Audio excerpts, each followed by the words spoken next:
అమ్మ ఈ జగత్తులకన్నిటికీ సుమంగళీ తత్వాన్ని ఇవ్వగలిగిన అమ్మ అమ్మవారు.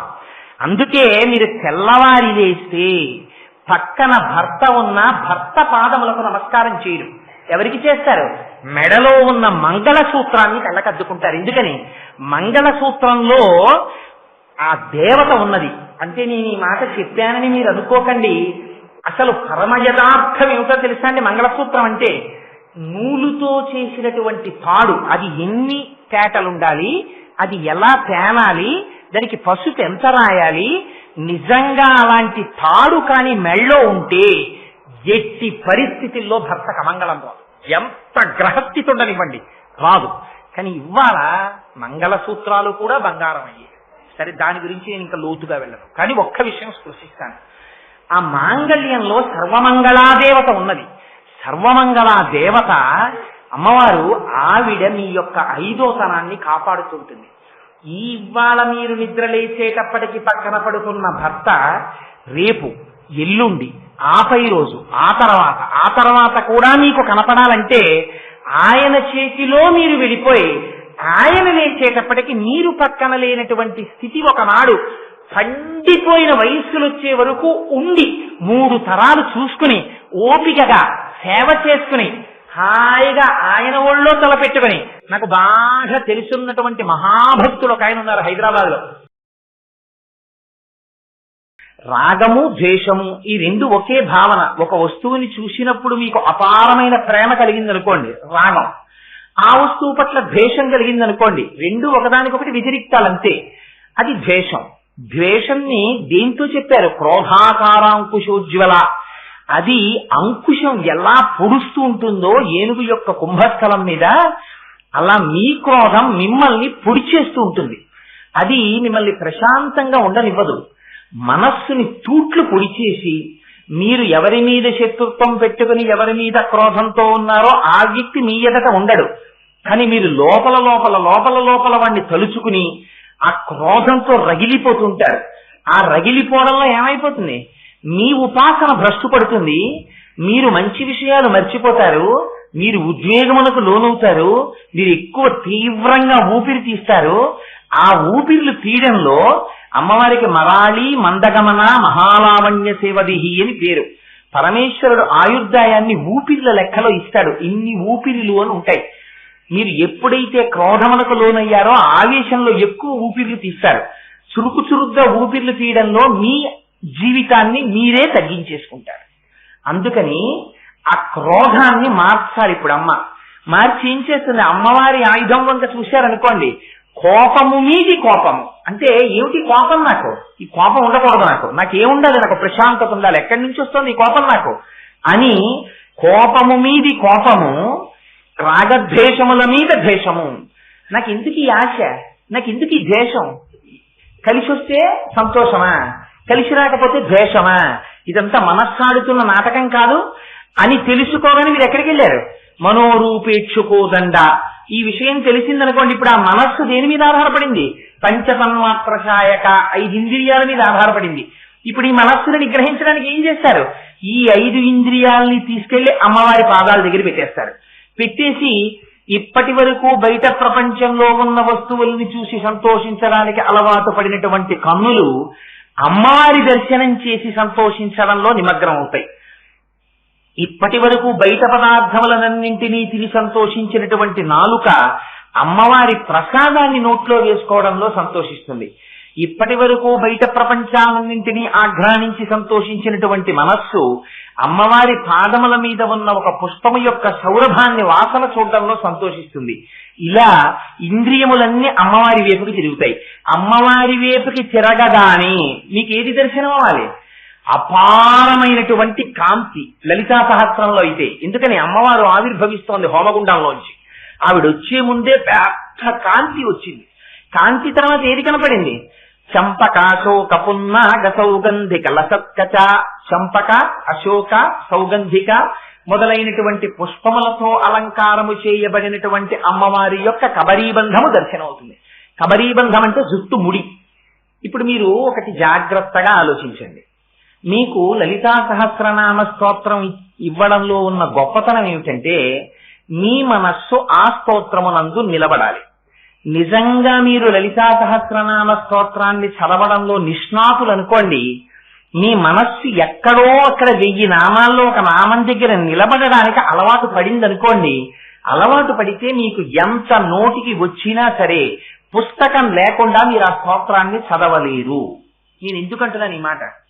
చంపకాశోక పున్నాగ సౌగంధికల సప్కచ, ఏది దాన్ని దర్శనం చేయండి. ఇలా ఉంటుంది అమ్మవారి కబరీబంధం అని మీరు చూస్తే కదా చెప్పాలి. మీలో ఎవరైనా, మీరు కాదు నేను కాని, అమ్మవారి కబరీబంధం చూడడం కుదురుతుందా? అమ్మవారికి మీరు ఎదట నిలబడి నమస్కారం చేస్తారు. అందులో పరాశక్తి స్వరూపానికి ఇలా నిలబడి కూడా నమస్కారం చెయ్యం, ఇలా నిలబడి నమస్కారం చేస్తాం.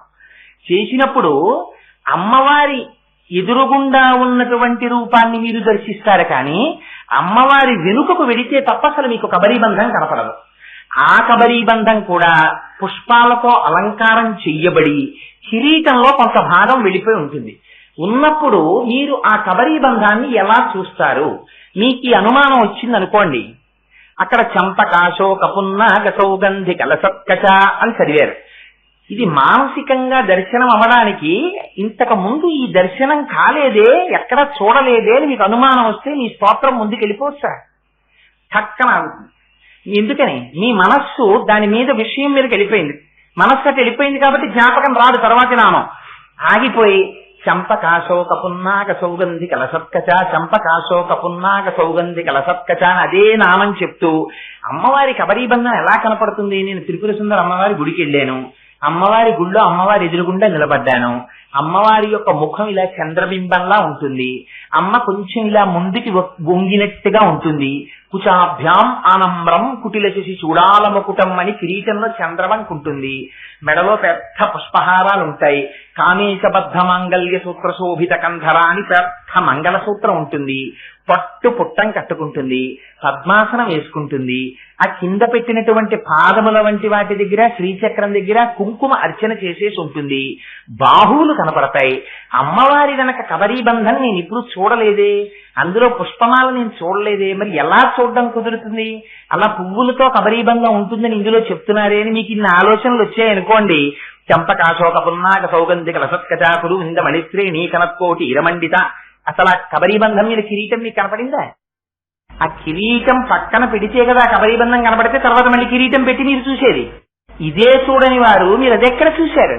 మరి మీరు చూడడానికి అవకాశం లేని విషయాన్ని ముందెత్తుకున్నారు వ్యాసుల వారు. అసలు అక్కడ రహస్యం అంతా ఉంది. అందుకని అబ్బాయి, అది ఈ కంటితో చూసేది కాదు. విగ్రహం అయినా సరే వెనక్కి వెడితే నీకు కబరీబంధం కనపడుతుంది. త్రిపుర సుందర అమ్మవారి గుళ్ళోకి వెళ్ళి, అయ్యా ఓసారి అమ్మవారి విగ్రహం వెనకాతలకు ఎడతానండి అని మీరంటే పంపుతారా? పంపరు. మరి మీరు ఎప్పుడు చూస్తారు? ఇంకా అందుకే దర్పణ దర్శనము అని ఒకటి చేయిస్తూ ఉంటారు. సరే, అది పక్కన పెట్టండి. ఇది మీరు ధ్యానము చేత మాత్రమే అనుభవించవలే. అందుకని ఆ నామం ఏమిటి? ఆ నామము బాహ్యమునందు దర్శనీయము కాదు. మీరెవ్వరూ బెంగ పెట్టుకోకండి. ఎందుకంటే ఇవాళ ఒక రహస్యం ఉంది. అమ్మవారి నామంలో అమ్మవారి కబరీబంధానికి ఉన్న మొట్టమొదటి లక్షణం ఏమిటో తెలుసా అండి? ఘనం, నల్లటి మబ్బు ఎలా ఉంటుందో అలా ఉంటుంది అమ్మవారి యొక్క కబరీబంధం. అందుకని అవన్నీ వచ్చి అదంతా అమ్మవారి యొక్క కబరీబంధ దర్శనం. అందుకని అది కురిసిన శ్లక్షణం జిగురు జిగురుగా అలాగే ఉంటుంది. అమ్మవారిది ఆ నూనె రాసి మిరిసిపోతున్నట్టుగా ఉంటుంది. అందుకని ఇవాళ నల్ల మబ్బులు వచ్చాయి. ఒకవేళ అవి కురిసినా మనం బెంగపెట్టుకోకర్లేదు. ఒకసారి అలా పైకి చూస్తే కబరీబంధ దర్శనం అయిపోయినట్టే. చేసేసి మనం లోపలికి వెళ్ళి కూర్చుంటాం. అమ్మ మనకి ఇక్కడే మళ్ళీ వేరే ఏర్పాటు చేసింది, పిల్లలు ఎక్కడ తడిసిపోతారో అని అమ్మకి బెంగ. అందుకని ఇక్కడే గొడుగట్టు కూర్చుంది అమ్మ, మనం ఆ గొడుగు కిందకి వెళ్ళిపోతాం, ఏం బెంగలేదు మనకి. అందుకని ఇదిగో ఈ రహస్యాన్ని చెప్పడానికి ఇప్పుడు మీకు ఈ దర్శనం ఎలా అవుతుంది? కేవల ధ్యానము వలన. అలా ధ్యానం చేసి అమ్మవారి కబరీబంధాన్ని చూశారనుకోండి, ఏమవుతుంది?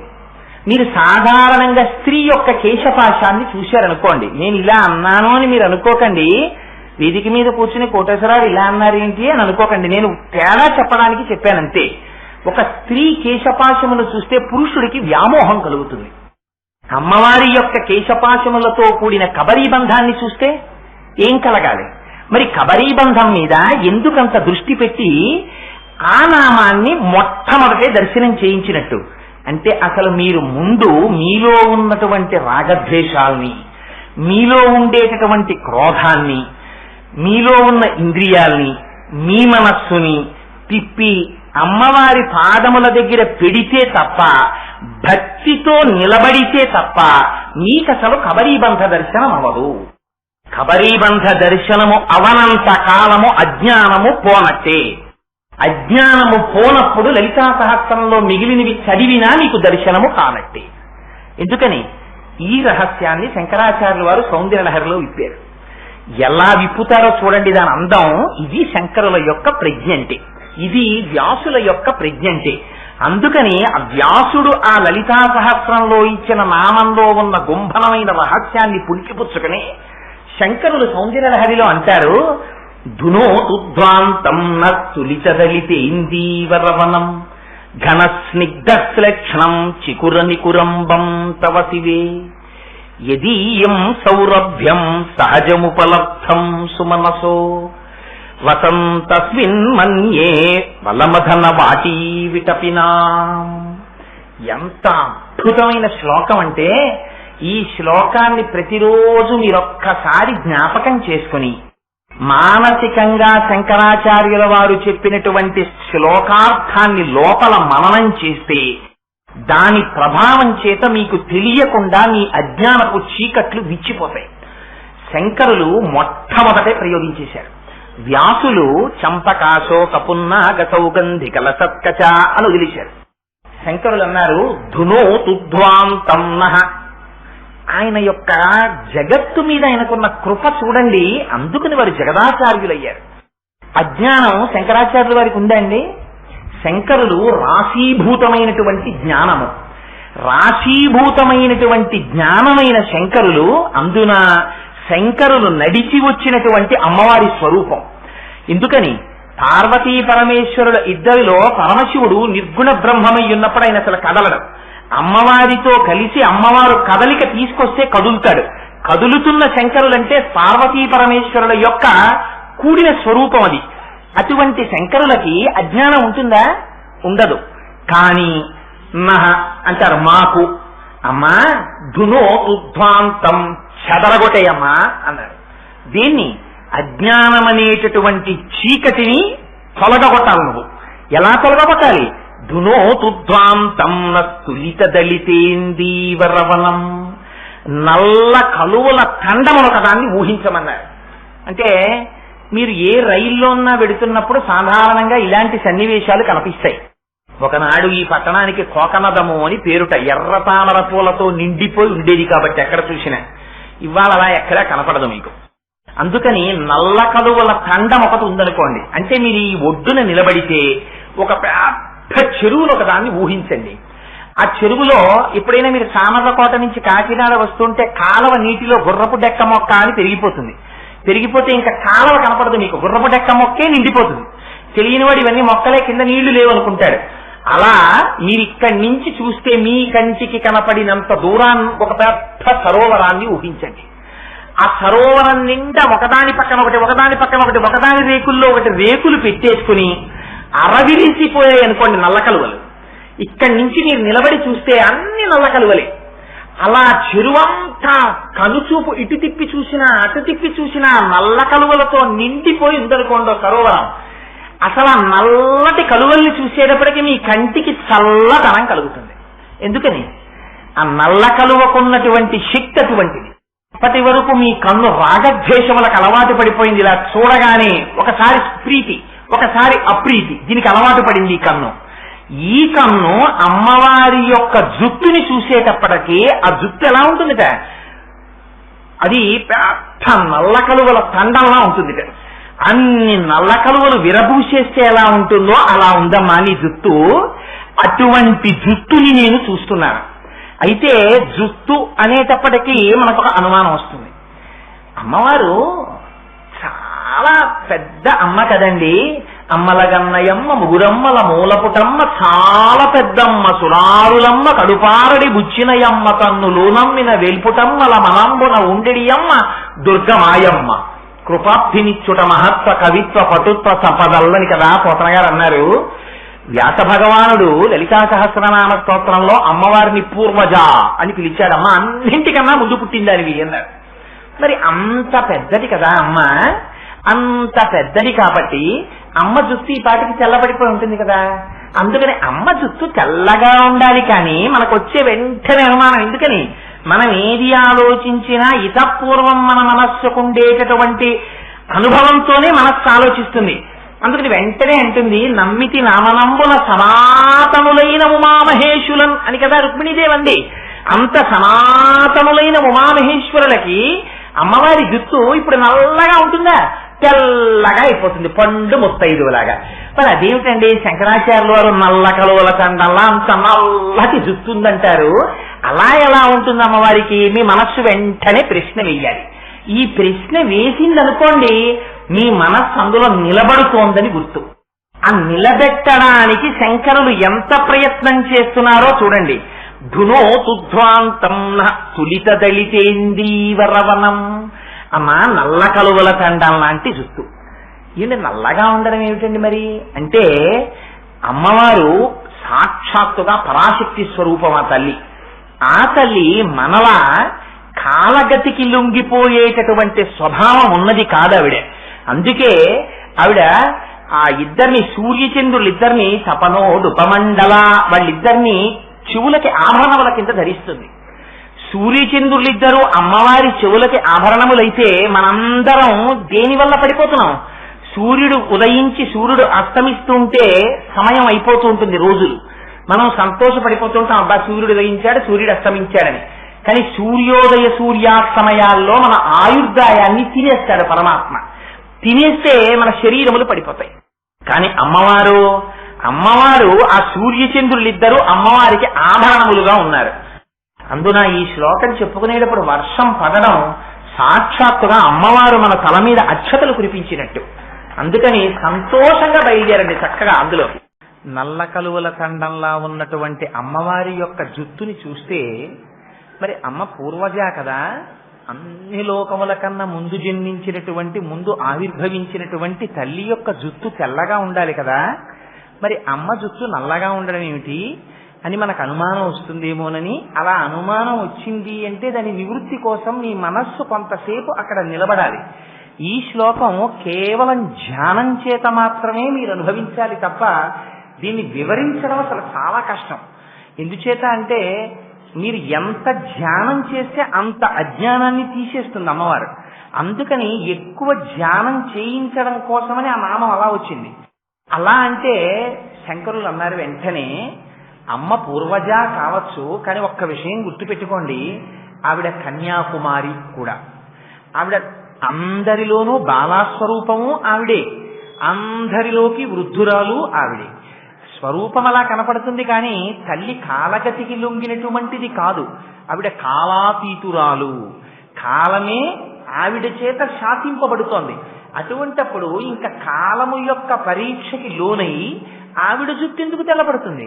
అందుకని తెల్లపడదు కనుక ధునో తుధ్వాంతం స్తులిత దళితేందీవరవనం.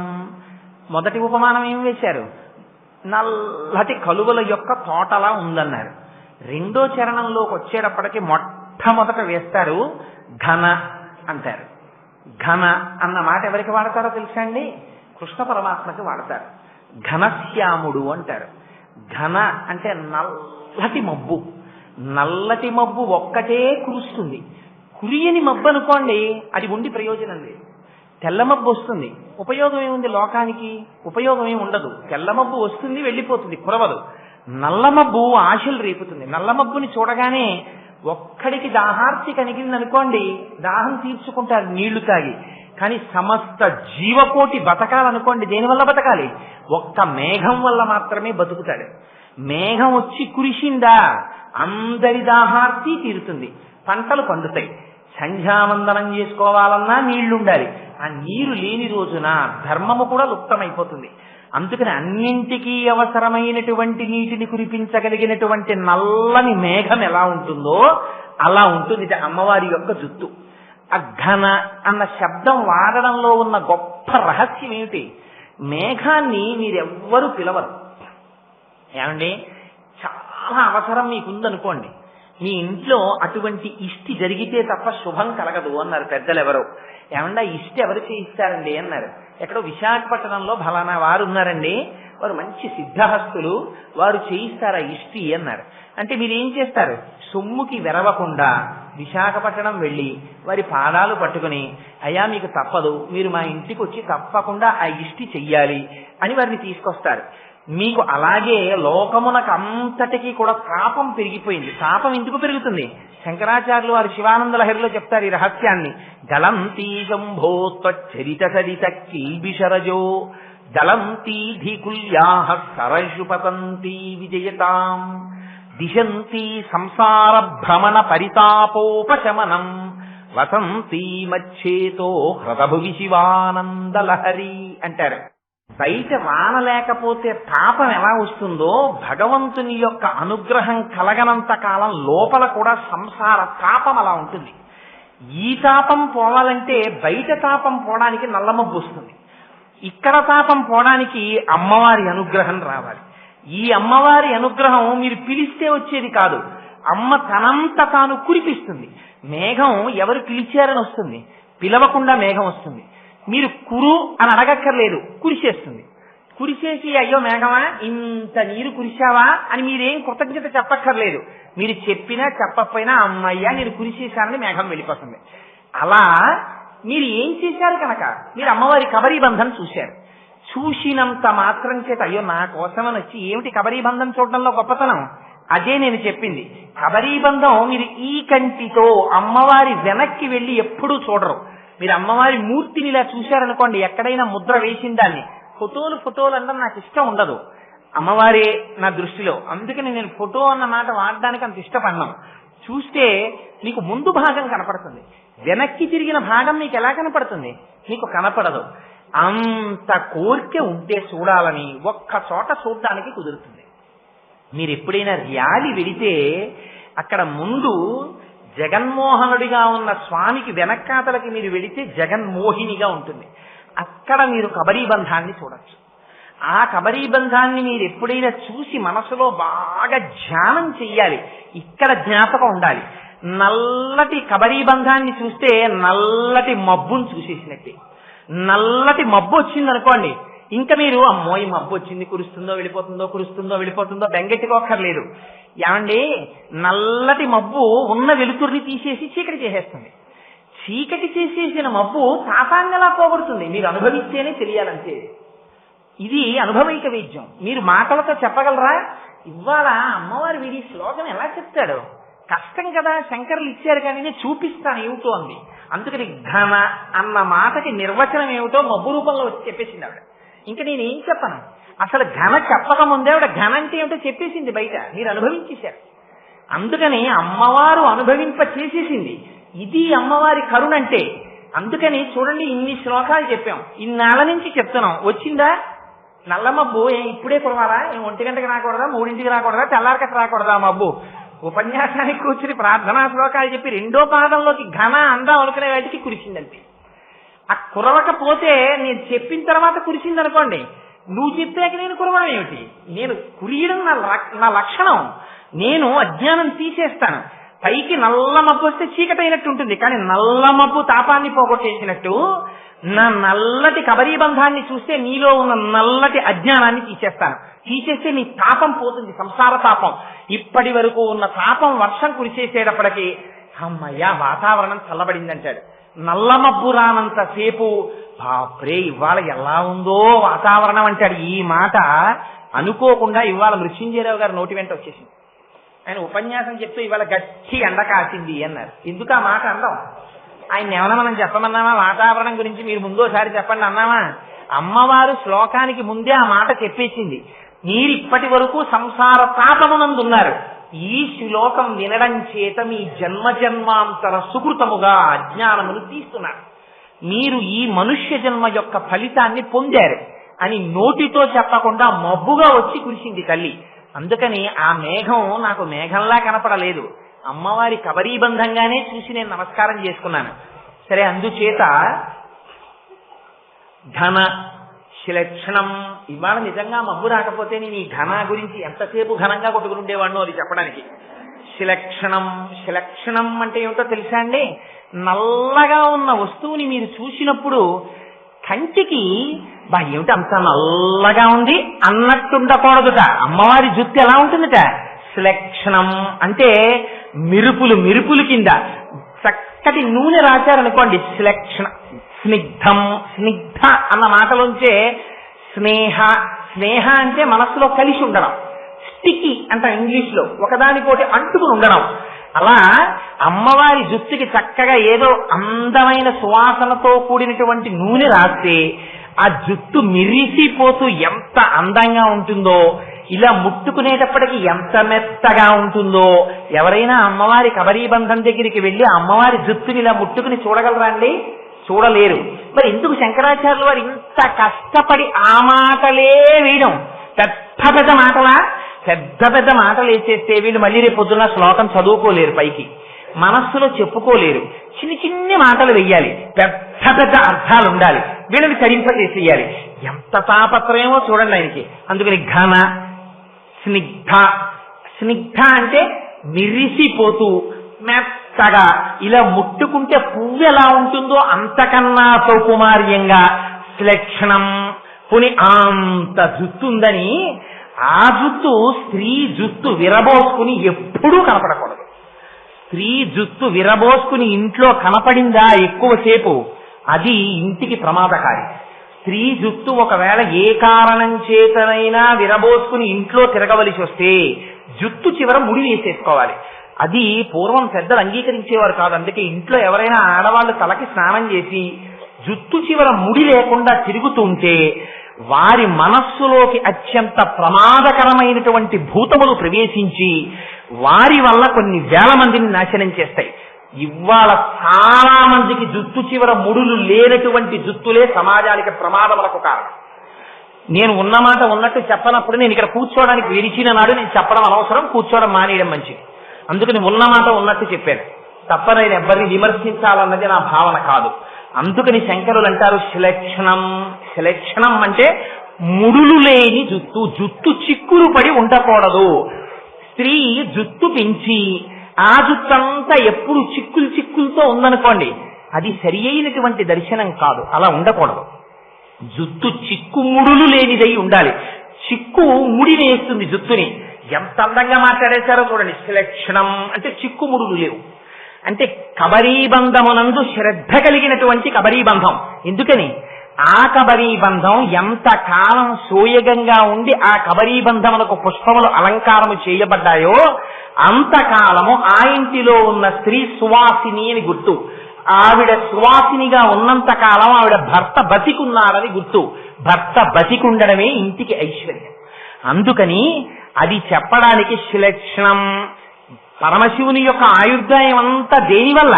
అమ్మవారి యొక్క సర్వమంగళా స్వరూపం వల్ల వస్తోంది. ఇదిగో ఇది చెప్తున్నారు శంకరాచార్యులు శిలక్షణం.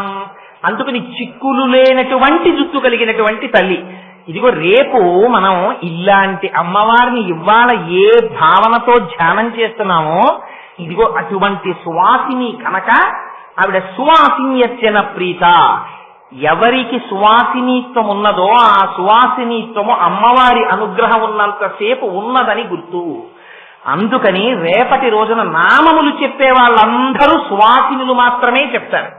మగవాళ్లు చెప్దామనుకున్న వాళ్ళు చొక్కాలు తీసిన వాళ్ళు చెప్తారు. ఆడవాళ్లు చెప్పేవాళ్ళు సువాసినులు మాత్రం చెప్తారు. ఎందుకంటే సౌందర్యలహరికి అంతర్గతంగా చేస్తున్నటువంటి సువాసిని పూజ కనుక సువాసిని సువాసిన్యర్చన ప్రీత. కాని వారు చూస్తూ కూర్చోండి. అమ్మవారి చైతన్య కుసుమారాధ్య నేను ఇస్తాను అని మీకు నమ్మకం కలిగించడానికి వాళ్ళ ఆవిడ మొబ్బై కురిచేస్తోంది బయట. నన్ను నమ్మండి, నేను ఇలా కురుస్తాను మీకు అన్ని. అమ్మ అభయం ఇస్తోంది. అందుకని గుణోదుధ్వాంతం తులిత దళితేందీవరవనం ఘన స్నిగ్ధం శ్లక్షణం చికుర నికురంబం తవ శివే. అమ్మా నీ జుట్టుందే, ఆ కబరీ బంధం ఉందే, ఆ ముడి, ఆ ముడిని దర్శనం చేస్తుంటే అమ్మా మా మనస్సు పొంగిపోతోందమ్మా. లోపల ఉన్న అజ్ఞాన తిమిరములు ఎగిరిపోతున్నాయి. ఆ చీకటి నల్లటి జుట్టు చూస్తే చీకటి ఎలా పోతుందండి? అదే నేను ఇందాక చెప్పింది. మబ్బు వస్తే చీకటి పెరగాలి కానీ తాపం ఎలా తగ్గిందండి? అనుభవైక వైద్యంగా చూశాం. మీరు ధ్యానం చెయ్యండి అమ్మవారి కబరీబంధాన్ని, అమ్మవారి అనుగ్రహం ఏమిటో మీరు అనుభవిస్తారు. అది ధ్యానంలో మాత్రమే మీకు తెలుస్తుంది. అందుకని ఘన స్నిగ్ధశ్లక్షణం చికుర నికురంబం తవ శివే. అమ్మవారిని పిలవడంలో శంకరాచార్యుల వారి గొప్పతనం చూడండి. అమ్మా అని పిలిచేటప్పుడు అమ్మకి బోలెడన్ని పేర్లు ఉన్నాయి సహస్రనామంలో. ఆ పేర్లు పెట్టి పిలవకూడదా? ఏవి పెట్టి పిలవాల. నిన్ననేమన్నారు? హిమగిరి సుతే అన్నారు. అక్కడ కథకి సరిపోయేటట్టు.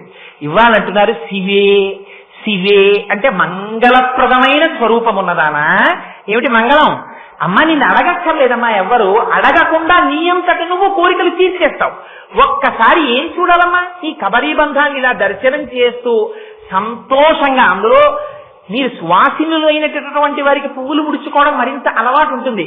మానసికంగా ఒక్కసారి అమ్మవారికి ఆ ముడి వేసి, అమ్మవారి ముడి కింద సాంబ్రాణి పట్టి, సంపంగి పూలతోటి, మల్లె పూలతోటి, జాజి పూలతోటి కట్టిన దండలు అమ్మవారి యొక్క కబరీబంధంలో అలంకారం చేసి, అమ్మవారికి రత్నాల బెళ్ళొకటి ఆ కొప్పు మధ్యలో పెట్టి, దాని మీద కిరీటం పెట్టి, మీరు యువతలకి మళ్ళీ వచ్చి అమ్మవారి పాదాల దగ్గర కూర్చుని మిగిలిన నామాలు చెప్పవలసి వచ్చింది అనుకోండి.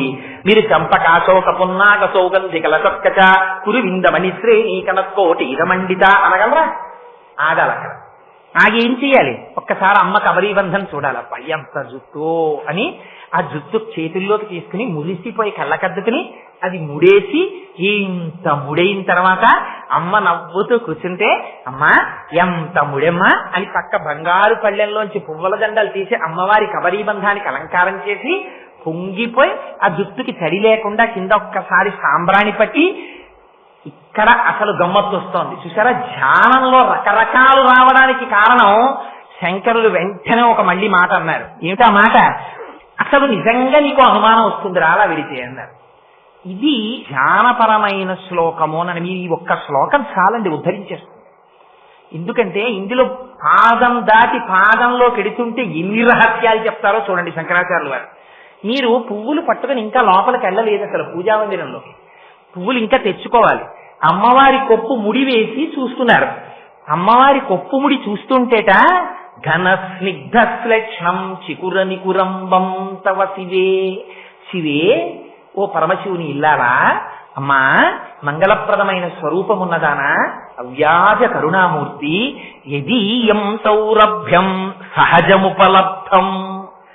అమ్మా నీ కబరీబంధంలోంచి సువాసన వస్తోందమ్మా అన్నారు. ఎప్పుడు రావాలి సువాసన? ఎక్కడి నుంచి వస్తుంది? పువ్వులు పట్టుకొస్తేనే సువాసన వస్తుంది, లేకపోతే అగరత్తు వెలిగిస్తే వస్తుంది. అసలు ముందు పుష్పాలతో మీరు పూజ చేయకుండా ధూపం వేస్తారా? పుష్పాలతో పూజ చేశాక ధూపం వేస్తారు. పుష్పాలు తీసుకొచ్చి ఇంకా మీరు అలంకారం చేశారా కొప్పులో? చెయ్యలేదు. మీరు మానసికంగా వెళ్ళినా అంతే దాని అర్థం. ఆ కొప్పులోంచి సువాసన వచ్చేస్తోంది. ఇదేమిటమ్మా? సహజముపలబ్ధం. పైగా అమ్మ చిత్రం ఏమిటో తెలుసా? ఇంతకు ముందు నువ్వు పువ్వులు పెట్టుకుని పెట్టుకుని పెట్టుకుని పెట్టుకుని రకరకాల పువ్వులన్నీ పెట్టుకోవడం వల్ల ఆ కొప్పుకి సువాసన వస్తోంది అనుకుందామంటే, అమ్మా ఇది పువ్వులు పెట్టుకోవడం వల్ల వస్తున్న సువాసన కాదు, ఆ జుట్టుకి సహజంగా సువాసన ఉంది. అది విచిత్రం. ఇది నచ్చీరుడు నమ్మలేదు. పరమశివుడు రాసిచ్చాడు శ్లోకం, పార్వతీదేవి యొక్క కేశపాశమునకు సహజ సుగంధం ఉన్నది అని. అదేమిటయా జుట్టుకి సువాసన ఎక్కడ ఉంటుంది? నేను నమ్మనన్నాడు. నువ్వు వెళ్ళి చెప్పరా ఈ మాట అన్నారు పరమశివుడు రాజ్యసభలో. నేను చెప్పను, నేను నమ్మను, ఎలా ఉంటుంది సువాసన అన్నాడు. నీకు అనారోగ్యం వస్తుందన్నారు. ఆయనకి అనారోగ్యం వచ్చి శుష్కించిపోయాడు. అప్పుడు మళ్ళీ పెద్ద గ్రంథం ఒకటి రాశాడు. రాసి అమ్మవారిని అయ్యవారిని ఉద్దేశించి స్తోత్రం చేశాడు. మళ్ళీ ఆరోగ్యం వచ్చింది. అందుకని సహజముపలబ్ధం సుమనత. అక్కడ అమ్మా నీ కబరీబంధానికి సహజమైనటువంటి సువాసన ఉంది. ఎటువంటి సువాసనో తెలుసా అన్నది? వసంతస్మిన్ మన్యే వలమధన వాటి విటపినాం. అదిగో దేవేంద్రుడున్నాడే, ఆ దేవేంద్రుడి యొక్క తోటలో ఉద్యానవనంలో కల్పవృక్షం ఉంది. ఆ కల్పవృక్షానికి పువ్వులు పూస్తాయి.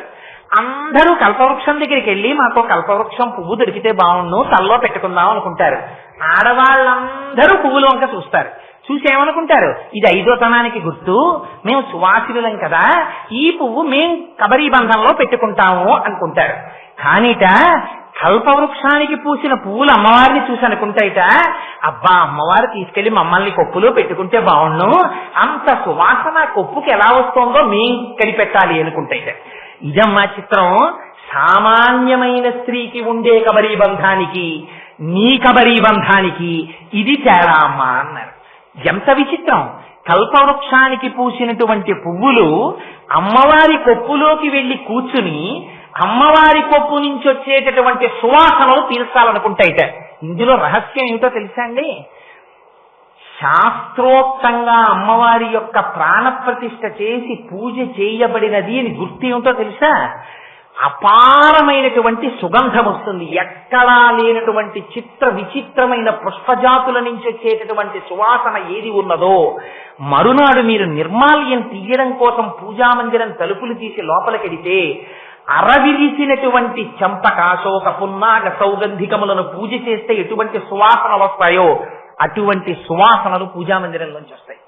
అవి ఎక్కడి నుంచి వస్తాయి? అమ్మవారి యొక్క కబరీబంధంలోంచి వస్తాయి. ఎవరైనా ఈ శ్లోకం వింటున్నప్పుడు వాళ్ళ మనస్సు నిలబడింది అనుకోండి, అమ్మవారి కబరీబంధాన్ని మానసికంగా ఒక్కసారి దర్శనం చేశారనుకోండి, ఆ పువ్వులు కనపడినా, కబరీబంధం కనపడినా, ఆ జుత్తు కనపడినా, వాటి మెత్తతనం కనపడినా, వాటికి ఉన్న సువాసన మనస్సులో ఆఘ్రానించినా, దేవేంద్రుడి కల్పవృక్షానికి పూసిన పువ్వులు కూడా అందులో చేరడానికి చేసేటటువంటి ప్రయత్నాన్ని మనస్సులో ఊహించి, మా ఇంత గొప్ప కబరీబంధమా అని మనస్సులో అనుకున్నా తక్షణ ఫలితం ఏమిటో తెలుసా అండి? వచ్చిన మబ్బు కురిసేసినట్టు ధునో తుధ్వాంతం, అజ్ఞానం తీసేస్తుందంటే అమ్మ వారి మనస్సు భక్తి వైపుకి తిరిగిపోతుంది. ఇదిగో అలా చెయ్యగలిగిన అపారమైన శక్తి అమ్మవారి కబరీబంధానికి ఉంది. ఈ కబరీబంధం మనం మూర్తికి ముందు నిలబడి చూడలేం కనుక, దర్శనం చేసిన వారు కనుక శంకర భగవత్పాదులు, నేను దర్శనం చేసి దాచుకుంటే అది ఈ జాతికి ఎలా అందుతుంది? శ్లోకం రాశారనుకోండి, మీరు ఆ శ్లోకం ఎన్ని మాటలు చెప్పండి, ఇది శంకరులు దర్శనం చేసిన స్థితి అని వస్తుంది ఆ శ్లోకానికి అర్థం. అలా అంటే వీళ్ళకి ఎలా పోతుంది అజ్ఞానం? అజ్ఞానం పోవాలని కోరుకున్నవాడు ఏమండి మబ్బొచ్చి మా ఇంటి పెరట్లో నూతులోనే కురిస్తే బాగుండి అనకూడదు. అంతకన్నా దారుణం ఇంకొకటి లేదు. మబ్బొచ్చి కురిస్తే ఎలా కురవాలి? మా ఊరంతా కురవాలి, మా దేశమంతా మబ్బులు కురవాలనాలి. అంతేకాని మబ్బు మా ఇంటి పెరట్లో నూతిలోనే కురవాలనం కదా. అందుకని అమ్మవారి కబరీబంధ దర్శనం అయిన నాడు ఏం కోరుకోవాలి? తను తన మాటలతో చెప్పడం చేత మానసిక దర్శనం చేసినటువంటి సమస్త లోకములకు అజ్ఞానము పోవాలని తాను కోరుకోవాలి. మబ్బు తన ఇంట్లో కురవకూడదు, అంతటా కురవాలని కోరినట్టు ధునో తుధ్వాంతం, అంతటా అజ్ఞానం పోవాలనాలి. అందుకని శంకరులు చూడండి, ధునో తుధ్వాంతం మా అందరికీ. ఏ శంకరులు ఒక్కరూ పెట్టుకోలేరా పేరు? పెట్టుకోరు. ఇది జగదాచార్యుల యొక్క కృప. మీరు ఎన్ని మాటలు శిరస్సు ఉంచి శంకరాచార్యులు వారికి నమస్కరిస్తే మీరు వారి రుణం తీర్చుకోగలుగుతారు. ఇది శంకరుల యొక్క అపారమైన ప్రజ్ఞాస్వరూపం ఈ శ్లోకం. అందుకని అంత గొప్ప శ్లోకాన్ని మనకి శంకరులు అందించారు సౌందర్యలహరిలో. సరే, ఇంకొకసారి ఆ శ్లోకాన్ని అంటాను. ఇవాళ నాకు భారం అంతా ఎక్కడ తగ్గిపోయిందంటే, 1కి 10 మాటలు నేను అమ్మవారికి కృతజ్ఞతలు చెప్పుకుంటున్నాను. ఆ మబ్బు వచ్చి కురియడంలో తగ్గిపోయింది నాకు. నేను ఇంత వివరణ చెయ్యక్కర్లేకుండా అయిపోయింది. అందుకని ధునో తుధ్వాంతం స్తులిత దళితేందీవరవనం ఘన స్నిగ్ధశ్లక్షణం చికుర నికురంబం తవ శివే యదీయం సౌరభ్యం సహజముపలబ్ధం సుమనసో వసం తస్మిన్ మన్యే బలమధన వాటి విటపినాం. కాస్త తప్పులు లేకుండా ఉచ్చారణ చెయ్యగలిగినటువంటి ప్రతివారు, ప్రత్యేకించి సువాసినులు, ఈ శ్లోకాన్ని నేర్చుకుని ప్రతిరోజు ఒక్కసారి చదువుకోవడం నేర్చుకోండి. నేర్చుకున్నారా? అమ్మవారి కబరీబంధాన్ని, ఆ పువ్వుల్ని చూశారా? జన్మ జన్మలకు యోగ్యుడైనటువంటి భర్త లభించి తరగని ఐదోతనంతో భర్త చేతులలో వెళ్ళిపోయేటటువంటి అదృష్టాన్ని పొందుతారు. అందుచేత అంత పరమోత్కృష్టమైన శ్లోకం. సరే, శంకరులు ఈ శ్లోకంలో చేసినటువంటి గొప్ప ప్రయోగాన్ని విన్నారు. ఇంకొక శ్లోకం, ఆ శ్లోకంలో శంకరాచార్యులు వారు అంటారు, ఒక్కొక్క శ్లోకంలో ఒక్కొక్క ప్రయోగం చేశారండి. అందుకే దానికి సౌందర్య లహరి. లహరి అంటే నీటి బుగ్గ పైకి తన్నినట్టు తన్నింది శంకరాచార్యుల వారిలోంచి. తప్ప అది ఎక్కడో కూర్చుని ఆలోచించి ఇది ఎలా రాద్దాం అది ఎలా రాద్దామని రాసింది కాదు. వారు చేసిన దర్శనాల్ని తీసుకొచ్చి మనకు అందించారు. ఇంకొక శ్లోకం ఇస్తారు చూడండి శంకరాచార్యుల వారు. ఈ శ్లోకం కూడా మీరు మానసికంగా దర్శనం చేశారనుకోండి, అసలు దాని ఫలితాన్ని నేను చెప్పలేనన్నారు శంకర్. అసలు ఫలితం చెప్పాల శంకరాచార్యుల వారు. అసలు ఫలితం చెప్పని శ్లోకం అది. విచిత్రం ఏంటంటే కబరీబంధ దర్శనానికి ధునోతుద్భాంతం అన్నారు, అసలు ఆ శ్లోకానికి ఫలస్తులు చెప్పరు. అటువంటి శ్లోకం మీరు వినండి జాగ్రత్తగా. రణీజిత్వా దైత్యానపహృత శిరస్త్రైః కవచిభి నివృత్యై చండాంశ త్రిపురహర నిర్మాల్య విముఖైః విశాఖేంద్రోపేంద్రో శశివిశద కర్పూర చకలాః అని వసంతస్మిన్ అని విలీయంతే మాతస్తవ వదన తాంబూల కబలాః. ఎంత గొప్ప శ్లోకం అంటే అది ఒక గొప్ప సన్నివేశాన్ని మీకు తీసుకొచ్చి చూపిస్తున్నారు శంకరాచార్యులు వారు. అమ్మవారు ఒకనాడు అంతఃపురంలో కూర్చుంది మణిద్వీపంలో. ఎక్కడో శత్రువులు రాక్షసులు బయలుదేరారు, అల్లరి చేస్తున్నారు. అల్లరి చేస్తుంటే అమ్మ మొట్టమొదట పిలిచిందిట. ఎవరిని పిలిచింది? విశాఖేంద్రోపేంద్రో విశాఖుడిని పిలిచిందిట. విశాఖుడు అంటే ఎవరు? విశాఖుడు అంటే సుబ్రహ్మణ్యేశ్వరుడు, స్కందుడు. సుబ్రహ్మణ్యుడు అమ్మవారి యొక్క సమస్త తేజస్సుని పునికి పుచ్చుకున్నవాడు. ఎందుకని అంటే అదో మళ్ళీ చాలా పెద్ద కథ. ఇప్పుడు నేను ఆ కుమార సంభవం వెనకాతల ఉన్న రహస్యం అంతా ఎక్కడ చెప్పగలను కానీ ఒక్క విషయం చెప్తాను. ఒకనాడు పరమశివుడు సనక సనందనాది మహర్షుల్లో ఒకరిని అడిగారు, నువ్వు నాకు కొడుకువై పుట్టాలి అని. ఆయన అన్నాడు, తప్పకుండా పుడతానన్నాడు. అయితే అమ్మవారు సంతోషపడిపోతుంటే ఆయన అన్నాడు, అమ్మ నువ్వెందుకు సంతోషిస్తున్నావు? నేను అమ్మ కడుపులో ప్రవేశించాను, నేను ఆయనకి కొడుకుగా వస్తాను, ఆయనకే కొడుకుగా వస్తానన్నాడు. అదేంటి అలా ఎలా కుదురుతుందండి? అందుకే సుబ్రహ్మణ్యేశ్వర స్వామి వారి అవతారంలో పరమశివుని యొక్క వీర్యము పార్వతీదేవిలో ప్రవేశించదు. ప్రవేశించకుండా స్కందుడై స్ఖలనమైనటువంటి వీర్యంలోంచి ఆయన 6 ముఖాలతో విత్పత్తి చెందుతాడు. కానీ ఆవిడ ఒకటి అడిగింది, నేను తపస్సు చేసినటువంటి ప్రదేశం ఒకటి ఉంది, అక్కడ నా శరీరం నీరుగా ఉంది, నువ్వు ఆ సరస్సులోంచి బయటికి రావాలని అడిగింది. అందుకని శరవణ భవ, ఆయన మంత్రం కూడా శరవణ భవ సుబ్రహ్మణ్యేశ్వరుడిది. అందుకని ఆ తపోగుండంలోంచి, ఆ నీటి గుండంలోంచి బయటికి వచ్చాడు ఆయన.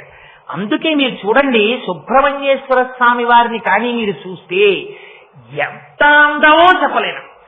అమ్మవారు ఎంత అందమో అంత అందం మీకు ఇద్దరిలో కనపడుతుంది. ఒకరు శ్రీ మహావిష్ణువు, ఎందుచేతనంటే స్త్రీగా ఉన్న అమ్మవారే పురుషుడుగా ఉంటే శ్రీ మహావిష్ణువు.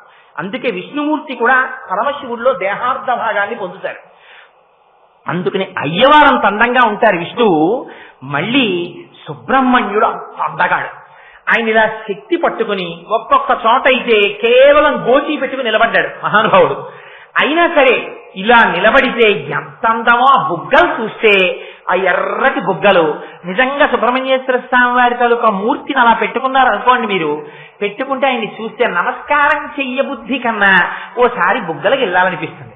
అయ్యయ్యో అదేమిట్రా, ఆయన సుబ్రహ్మణ్యేశ్వర స్వామి గారు కదా, బుగ్గలకి వెళ్ళడం ఏమిట్రా, ఇదేం అపచారం రా అని లెంపలేసుకుని, స్వామి నీ పాదముల యందు భక్తిని ప్రసాదించవయ్యా అని మీరు పాదముల వంక చూడాలి. గాని ఆ అయ్యవారి యొక్క ముఖమండలాన్ని చూస్తే, ఆ మూతి చూస్తే, ఆ గడ్డం చూస్తే, ఆ ముక్కు చూస్తే, ఆ నుదురు చూస్తే, ఆ జుట్టు చూస్తే, ఆ శూలం పట్టుకుని నిలబడ్డం చూస్తే, నిజంగా సుబ్రహ్మణ్యుడు వచ్చేసారి అలా కనపడ్డాడు అనుకోండి, ఎంత మంది పిల్లలున్న తల్లైనా వెళ్ళోసారి గట్టిగా కౌగిలించేసుకుని ముద్దు పెట్టేసుకోవాల్సిందే. అంత అందగాడు. ఎక్కడదా అందం? అందమంతా అమ్మవారి అందం. అంత అందగాడు. ఎంత అందగాడో అంతటి మహావీరుడు. అంతటి మహావీరుడు తారకాసుర సంహారం చేశాడు. ఎక్కడదా బలం? అమ్మవారి చేతిలో ఉన్నటువంటి శూలాన్నే, అమ్మవారి యొక్క శక్తిని శూలంగా చేసి ఆయన చేతిలో పెట్టింది ఆవిడ. కొడుకు కదా, మహా సంతోషం అమ్మవారికి. అందుకని పిలిచింది ఒక రోజున. పిలిచి ఎవరెవరిని పిలిచింది? 3 కొడుకుల్ని పిలిచింది. ఎవరా 3 కొడుకులు? ఒకరు సాక్షాత్తుగా సుబ్రహ్మణ్యుడు, ఆయన దేవసైన్యానికి అంతటికీ అధ్యక్షుడు, సేనాధిపతి, ఆయన్ని పిలిచింది. రెండవ వారిని ఇంద్రుణ్ణి పిలిచింది. ఇంద్రుణ్ణి ఎందుకు పిలిచింది? ఇంద్రుడు కూడా అమ్మవారికి కొడుకు లాంటి వాడు, అమ్మవారికి శిష్యుడు కూడా ఆయన. ఎందుచేత అంటే ఒక దేవీ భాగవతంలో ఉందా కథ. ఓసారి ఇంద్రుడు రాక్షసులందరినీ సంహరించి నేనే సంహరించానని విర్రవీగి కూర్చున్నాడు. అమ్మవారు అనుకుంది, వీడు నేను సంహరించాను అనుకుంటున్నాడు, వీడి శక్తి ఏమిటో చూపిద్దామని చెప్పి ఆయనలో ఉన్న శక్తిని తీసేసింది. తీసేస్తే గడ్డి పరకని కదల్చలేకపోయింది దైవ సైన్యం ఆ రోజున. అప్పుడు వాళ్ళకి జ్ఞాపకం వచ్చింది ఇది ఎంత పరాశక్తి యొక్క కృప అని అర్థమై మళ్ళీ అమ్మవారిని ధ్యానం చేస్తే అమ్మ ప్రత్యక్షమై అమ్మే కదండి. ఎంత తప్పు చేసినా అమ్మకి క్షమాగుణం లేకపోతే అసలు లోకం ఎలా బతుకుతుంది? అందుకని మళ్ళీ ఆ ఇంద్రుణ్ణి పక్కన కూర్చోబెట్టుకుని బ్రహ్మజ్ఞానం అంతా ఉపదేశం చేసింది. ఇది కేనోపనిషత్తులో కథ. అందుకని కూర్చోబెట్టి ఆ ఇంద్రుడికి బ్రహ్మజ్ఞానం ఇచ్చింది. అదిగో ఆ ఇంద్రుణ్ణి పిలిచింది. మూడవ వారు ఉపేంద్రుణ్ణి పిలిచింది. ఉపేంద్రుడంటే ఎవరు? ఉపేంద్రుడంటే శ్రీ మహావిష్ణువే ఉపేంద్రుడిగా వచ్చారు, ఇంద్రుడికి తమ్ముడిగా వచ్చారు ఆయన వామనమూర్తిగా. అందుకని ఆయన్ని పిలిచింది. అందుకని వీళ్ళ ముగ్గురు వచ్చారు. ఒక పెద్ద నాటకీయమైనటువంటి సన్నివేశాన్ని చెప్తున్నారు శంకరాచార్యుల వారు. వామనమూర్తిగా ఇంద్రుడికి తమ్ముడిగా ఎప్పుడు వచ్చారు మీరు జాగ్రత్తగా గుర్తు తెచ్చుకోవాలి ఒక్కసారి. శంకరాచార్యుల వారిలో ఉన్న గొప్పతనం ఏంటంటే మీరు శ్లోకం సరిపి వదిలేస్తారంటే కుదరదు.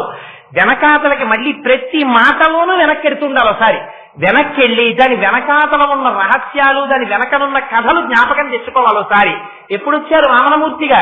ఇంద్రుడి రాజ్యాన్ని బలిచక్రవర్తి అపహరించాడు. అపహరించి తీసుకుపోయాడు. ఆయన తీసుకుపోతే ఎంత దారుణమైన స్థితిలో పడ్డాడో తెలుసా అండి ఇంద్రుడు? ఎండకన్నెరుగని ఇంద్రుని ఇల్లాలు పలుపంచలను జాలిపడిన నేడు త్రిభువన సామ్రాజ్య విభవము కోల్పోయి దేవేంద్రుడడవుల తిరిగెనేడు కలిమి గారాబు బిడ్డలు జయంతాదులు శబరార్భకుల వెంట తరిరినేడు అని ఆఖరికి ఆ హోమం చేసినప్పుడు ఆ వచ్చినటువంటి హవిస్సులో ముద్ద కూడా పెట్టలేదు బలిచక్రవర్తి. పెట్టకపోతే వాళ్ళింట్లో వీళ్ళింట్లో ఊడిగం చేస్తూ తిరిగింది శచీదేవి. ఆఖరికి ఇంద్రుడి కొడుకులు జయంతుడు మొదలైనటువంటి వారు అక్కడ ఉండేటటువంటి ఆటవికులైన పిల్లల వెనకాతల తిరిగారు. అంత కష్టపడుతూ ఉంటే ఆనాడు అదితి తపస్సు చేసింది. ఇంద్రుడి యొక్క తల్లి ఆ తపస్సు చేసి నాకు ఎలా వస్తుంది మళ్ళీ మా అబ్బాయికి రాజ్యం అని అడిగింది భర్త కశ్యప ప్రజాపతిని. అడిగితే నువ్వు తపస్సు చెయ్యి, భగవంతున్ పరమున్ జనార్దనున్ కృపాపారీణు సర్వాధిపున్ శ్రీహరి సేవచేయు మతడు సంతుష్టుని పొంది నీకకు ఇష్టార్థములెల్లనిచ్చు అఖిలార్థావ్యాప్తి చేకూరిడిన్ భగవత్ సేవల పొందరాజ బహు సౌభాగ్యంబులంత్రేయసి అన్నాడు ఆయన భాగవతం. శ్రీ మహావిష్ణువుని స్తోత్రం చెయ్యమన్నారు. ఆయన ప్రత్యక్షమయ్యాడు. నేను నీ కడుపున పుడతాను అదితి అని ప్రమాణం చేశాడు. ఎలా? నీ కోడండ్రును నీ కుమారవరులు నీనాథుడు నీవును సంశ్లోకింపన్ సతునుల్ పతుల్ సమ్మోదింప రాత్రించరుల్ శోకింపన్ భవదీయ గర్భమున తేజోమూర్తి జన్మించదన్ నాకు వేడుక పుట్టు నీ కొడుకనై నర్తించి వర్తింపగాన్. ఒక్కరు ఇంట్లో కానీ సరి అయిన వాడు ఉన్నాడా? చూడండి ఎంత గొప్ప ఫలితం వస్తుందో. తపస్సు చేసింది అదితి. శ్రీ మహావిష్ణువు పొంగిపోయి అన్నారు, అదితి నువ్వు చేసిన తపస్సుకి నేను ఎంత పొంగిపోయినా తెలుసా? నీ కోడండ్రును నీ కుమారవరులు నీనాథుడు నీవును సంశ్లోకింపన్ నీ అందరూ నాతో సంబంధం పెట్టుకుని మా అబ్బాయిని ఒకళ్ళంటారు, మా అన్నయ్యను ఒకళ్ళంటారు, మా బావగారిని ఒకళ్ళంటారు. ఇలా వాళ్ళందరూ సంతోషపడిపోయేటట్టుగా నీ పిల్లలు నన్ను తమ్ముడు తమ్ముడు అని పిలుస్తారు. నేను శ్రీ మహావిష్ణువుని శ్రీమన్నారాయణుణ్ణి. నన్ను ఎవరైనా తమ్ముడు తమ్ముడని పిలిచేవాళ్ళు ఉన్నారా ప్రపంచంలో? కానీ నీకు వరం ఇస్తున్నాను, నీ బిడ్డలు నన్ను తమ్ముడని పిలుస్తారు రాబో కాలంలో. అందుకని అలా నేను వస్తున్నాను. ఎలా వస్తాను? నాకు వెడుక పుట్టు నీ సుతుడనై నర్తించి వర్తింపగాన్. నీ తపస్సుకి ఎంత పొంగిపోయినా తెలుసా అదితి? నీ కడుపులో ఉండి నీ కడుపులోంచి బయటికి వచ్చి నీ కడుపునని ఆడుకుంటాను నీ ఇంట్లో. నీ కొడుకునని నీ పిల్లలకి తమ్ముడిగా వస్తాను. మిగిలిన అవతారాల్లో వచ్చిన రాక్షస సంహారం చేసి వెళ్ళిపోతాను. ఈ అవతారంలో గొప్పతనం ఏమిటో తెలుసా? నీ పిల్లలు శ్రీ మహావిష్ణువా మా తమ్ముడు అని చెప్పచ్చు అని వరం ఇచ్చారు. అందుకని ఇవాళ శంకరాచార్యులు వారు జ్ఞాపకం చేస్తున్నారు. అందుకని విశాఖేంద్రోపేంద్రో ఇంకో పేరు వేయకూడదు, ఉపేంద్రో. ఉపేంద్రుడు అంటే ఎవరు? శ్రీ మహావిష్ణువు వామనమూర్తిగా వచ్చిన ఘట్టం. ఇంద్రుడికి తమ్ముడిగా వచ్చారు కాబట్టి ఉపేంద్రుడు. వాత్సల్యాన్ని చూపిస్తున్నారు. ఎందుకు ఇన్ని మాటలు? అమ్మవారు అయ్యవారుగా ఉంటే శ్రీ మహావిష్ణువు, అమ్మవారిగా ఉన్నా అదే వాత్సల్యం, అయ్యవారిగా ఉన్నా అదే వాత్సల్యం. ఇది అమ్మవారి యొక్క గుణం. ఇది మీకు జ్ఞాపకం రావడం కోసమని ఇంకొక పేరేరు. ఇంకో పేరు వేయకూడదా? విష్ణు సహస్రంలో ఎన్ని పేర్లున్నాయి స్వామికి? విశాఖేంద్రోపేంద్రో ఉపేంద్రుడు అన్నారు. పుట్టినవాడు ఇంద్రుడికి తమ్ముడు అనిపించుకోవడానికి వరస కలుపుకోవడానికి అనుమతి ఇచ్చేశారు. అందుకని ఇంద్రుడు ఇంద్రుడి తమ్ముడు ఉపేంద్రుడు అన్నారు. ఇప్పుడు వామనమూర్తిగానే పెడుతున్నది శ్రీ మహావిష్ణువుగానే పెడుతున్నారు. కానీ ఉపేంద్రుడని పిలుస్తారంటే ఆయన యొక్క వాత్సల్యాన్ని చూపిస్తారు శంకరాచార్యులు వారు. అందుకని విశాఖేంద్రోపేంద్రో వీళ్ళ ముగ్గురిని పిలిచింది అమ్మ. పిలిచి, అబ్బాయి బయట రాక్షసులు వీరవిహారం చేస్తున్నారా, మీరు వెళ్ళి ఆ రాక్షసుల్ని సంహరించండి అని. అమ్మవారు శక్తినిస్తే వాళ్ళకి పరిగెత్తుకుంటూ వెళ్ళారట. వాళ్ళు యుద్ధానికి వెళ్ళారు. ఆ వచ్చినటువంటి రాక్షసులందరినీ ఏదో సంహరించేశారు. సంహరించేసి వాళ్ళు ముగ్గురు ఆ విజయవార్త పట్టుకుని పరిగెత్తుకుంటూ అంతఃపురానికి వచ్చారు, మణిద్వీపానికి. వచ్చేటప్పటికీ అమ్మవారు ఎలా ఉంటుందో అలా ఉండడం వెనకాల రహస్యం ఏమిటో మీకు లలితా సహస్రనామంలో అమ్మవారికి ఒక నామం ఉంది. ఏమిటా నామం? తాంబూలపూరితముఖి, అంటే తాంబూలం వేసుకున్నటువంటి అమ్మ. ఎందుకండి ఆ నామం చెప్పడం? ఆవిడ తాంబూలం వేసుకుంది, మీకెందుకు ఇప్పుడు అది? ఆవిడ తాంబూలం వేసుకుంటే మనం ఎందుకు? అమ్మ తాంబూలం వేసుకుంది, అదో నామమా? ఎందుకు ఆ నామం? అందులో ఒక రహస్యం ఉంది. ఏమిటో తెలుసా అండి? నిన్నను సమయం అయిపోతోందని నేను కొన్ని శ్లోకాలు కుదించేస్తున్నానన్నానే, ఇవాళ చెప్పేస్తాను రహస్యం. ఎక్కడ కుదించేస్తున్నానో కొన్ని. దరిద్రాణం చింతామణి గుణనిక అన్నారు శంకరాచార్యులు వారు నిన్న. దరిద్రులకి నువ్వు చింతామణులతో కూడినటువంటి హారమునవు అన్నారు. ఆ గుణనిక, హారము అనకూడదా శంకరాచార్యులు వారు? అనకూడదు. గుణనిక అనడంలో రహస్యం ఉంది. ఏమిటో తెలుసా అండి? మీరు గుణనికా వ్యాఖ్యానము అని లలితా సహస్రనామ స్తోత్రానికి ఒక వ్యాఖ్యానం ఉంది. మీరు ఈ గు నా ని క వీటిని గూని గా, నీని నా, నీని నా, కాని క కిందుంచి ఈ అక్షరాల్ని అంకెల్లోకి మార్చేస్తారు. అదొక సాంప్రదాయం.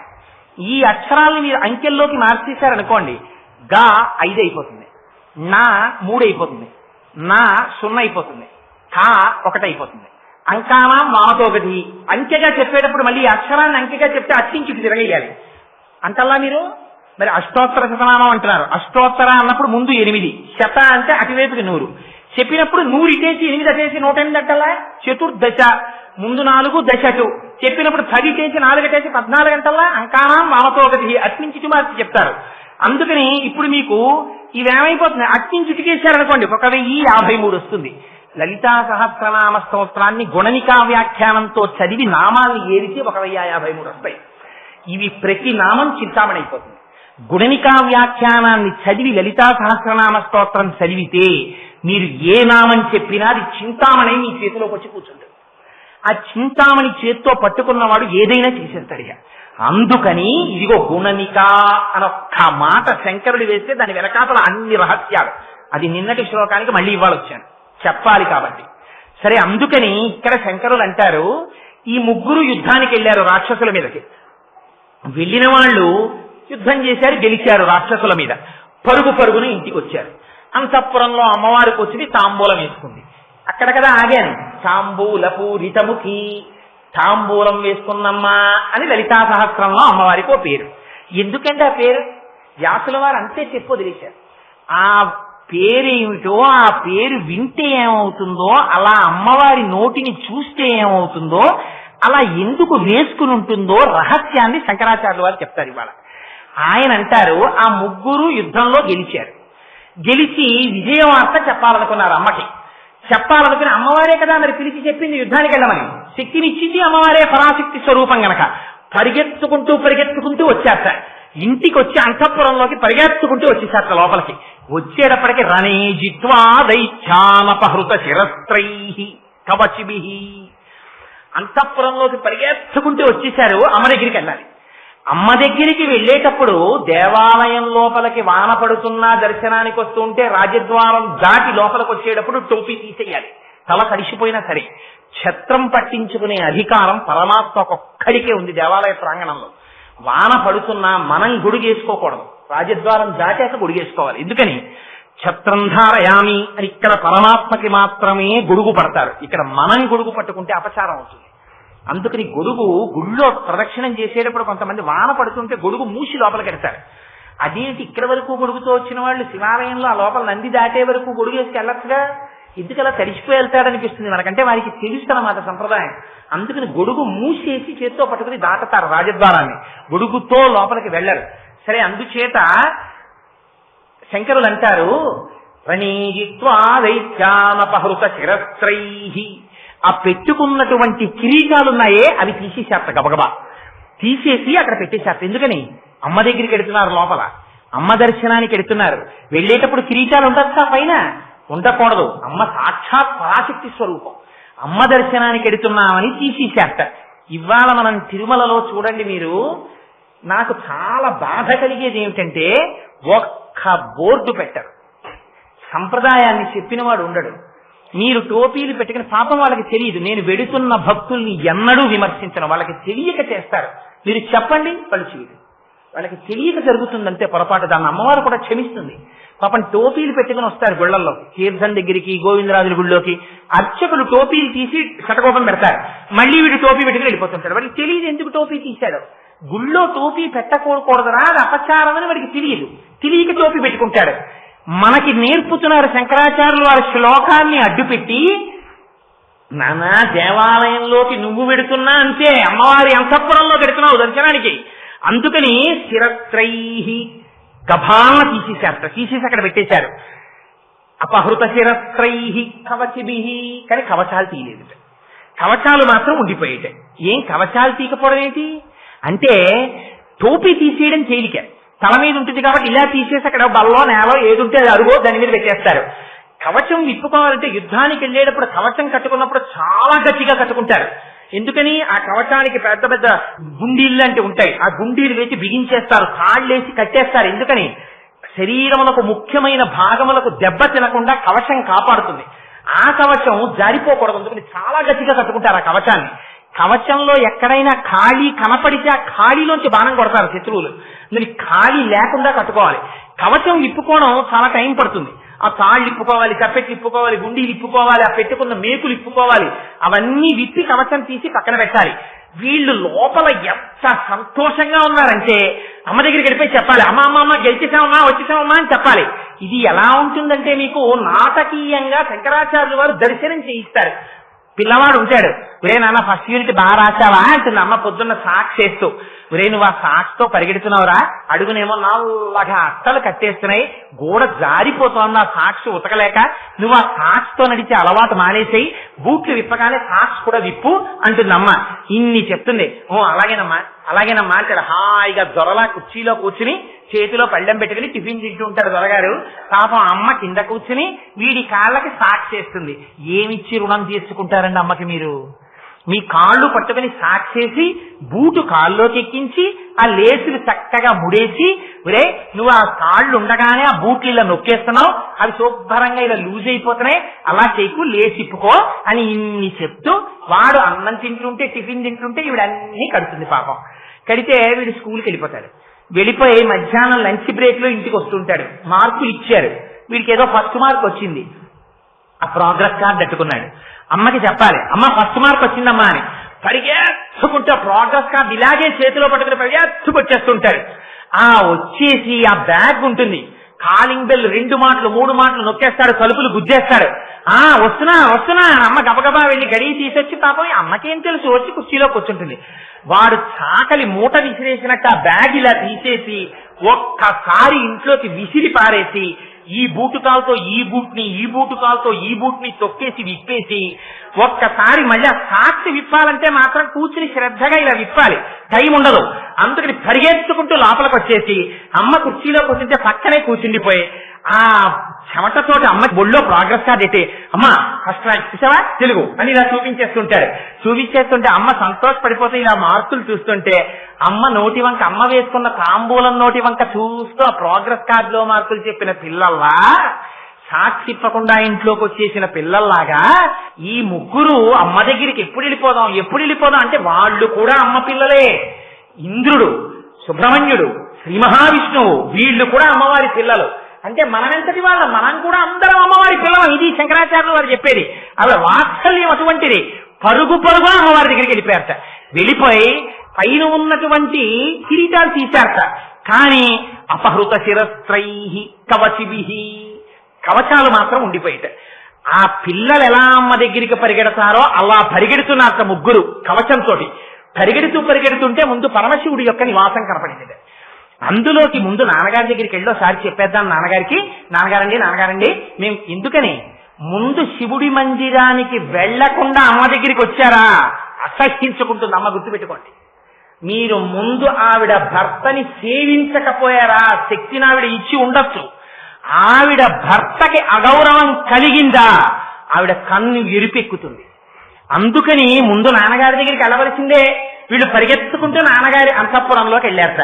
వెళ్ళేసరికి సన్నివేశం ఎలా ఉంది, అక్కడ భోజనం చేశారట పరమేశ్వరుడు. నివృత్యై చండాంశ త్రిపురహర నిర్మాల్య విముఖై. ఎన్ని రహస్యాలు చెప్పేస్తారండి. అక్కడ బంగారపు పళ్ళాళ్ళు పెట్టున్నాయిట. వాటిలో శంకరుడు చేసినంత భోజనం చేశారు, కొన్ని పదార్థాలు వదిలేశారట వారు. ఆయన భోజనం చేసేశారు కనుక వారు విశ్రాంతి తీసుకుంటున్నారని గుర్తు. ఇప్పుడు వెళ్ళిపోయి నాన్నగారి మీద అడిపోయి నాన్నగారిని ఓ నాన్నగారండి అని లేపేయకూడదు. అమ్మ దగ్గరికి వెళ్ళాలి. ముందు నాన్నగారి దగ్గరికి వెళ్ళావా? వెళ్ళానమ్మా. నాన్నగారు అన్నం తిని అక్కడ కంచం వదిలేశారు, నాన్నగారు పడుకున్నారేమో అని నీ దగ్గరికి పరిగెత్తు. అమ్మ పడుకున్నా ఎగిరి గభావ అంతం ఎక్కేయచ్చు. నాన్నగారి దగ్గర అలా ఎక్కేయడానికి కొంచెం జంకుంటుంది. అమ్మో నాన్నగారు పడుకున్నారని. అమ్మ దగ్గర స్వాతంత్రం ఉంటుందని అమ్మ దగ్గరికి పరిగెత్తుకొస్తున్నారు. వస్తూ అక్కడ శంకర్లో పెద్ద మాట వాడారు.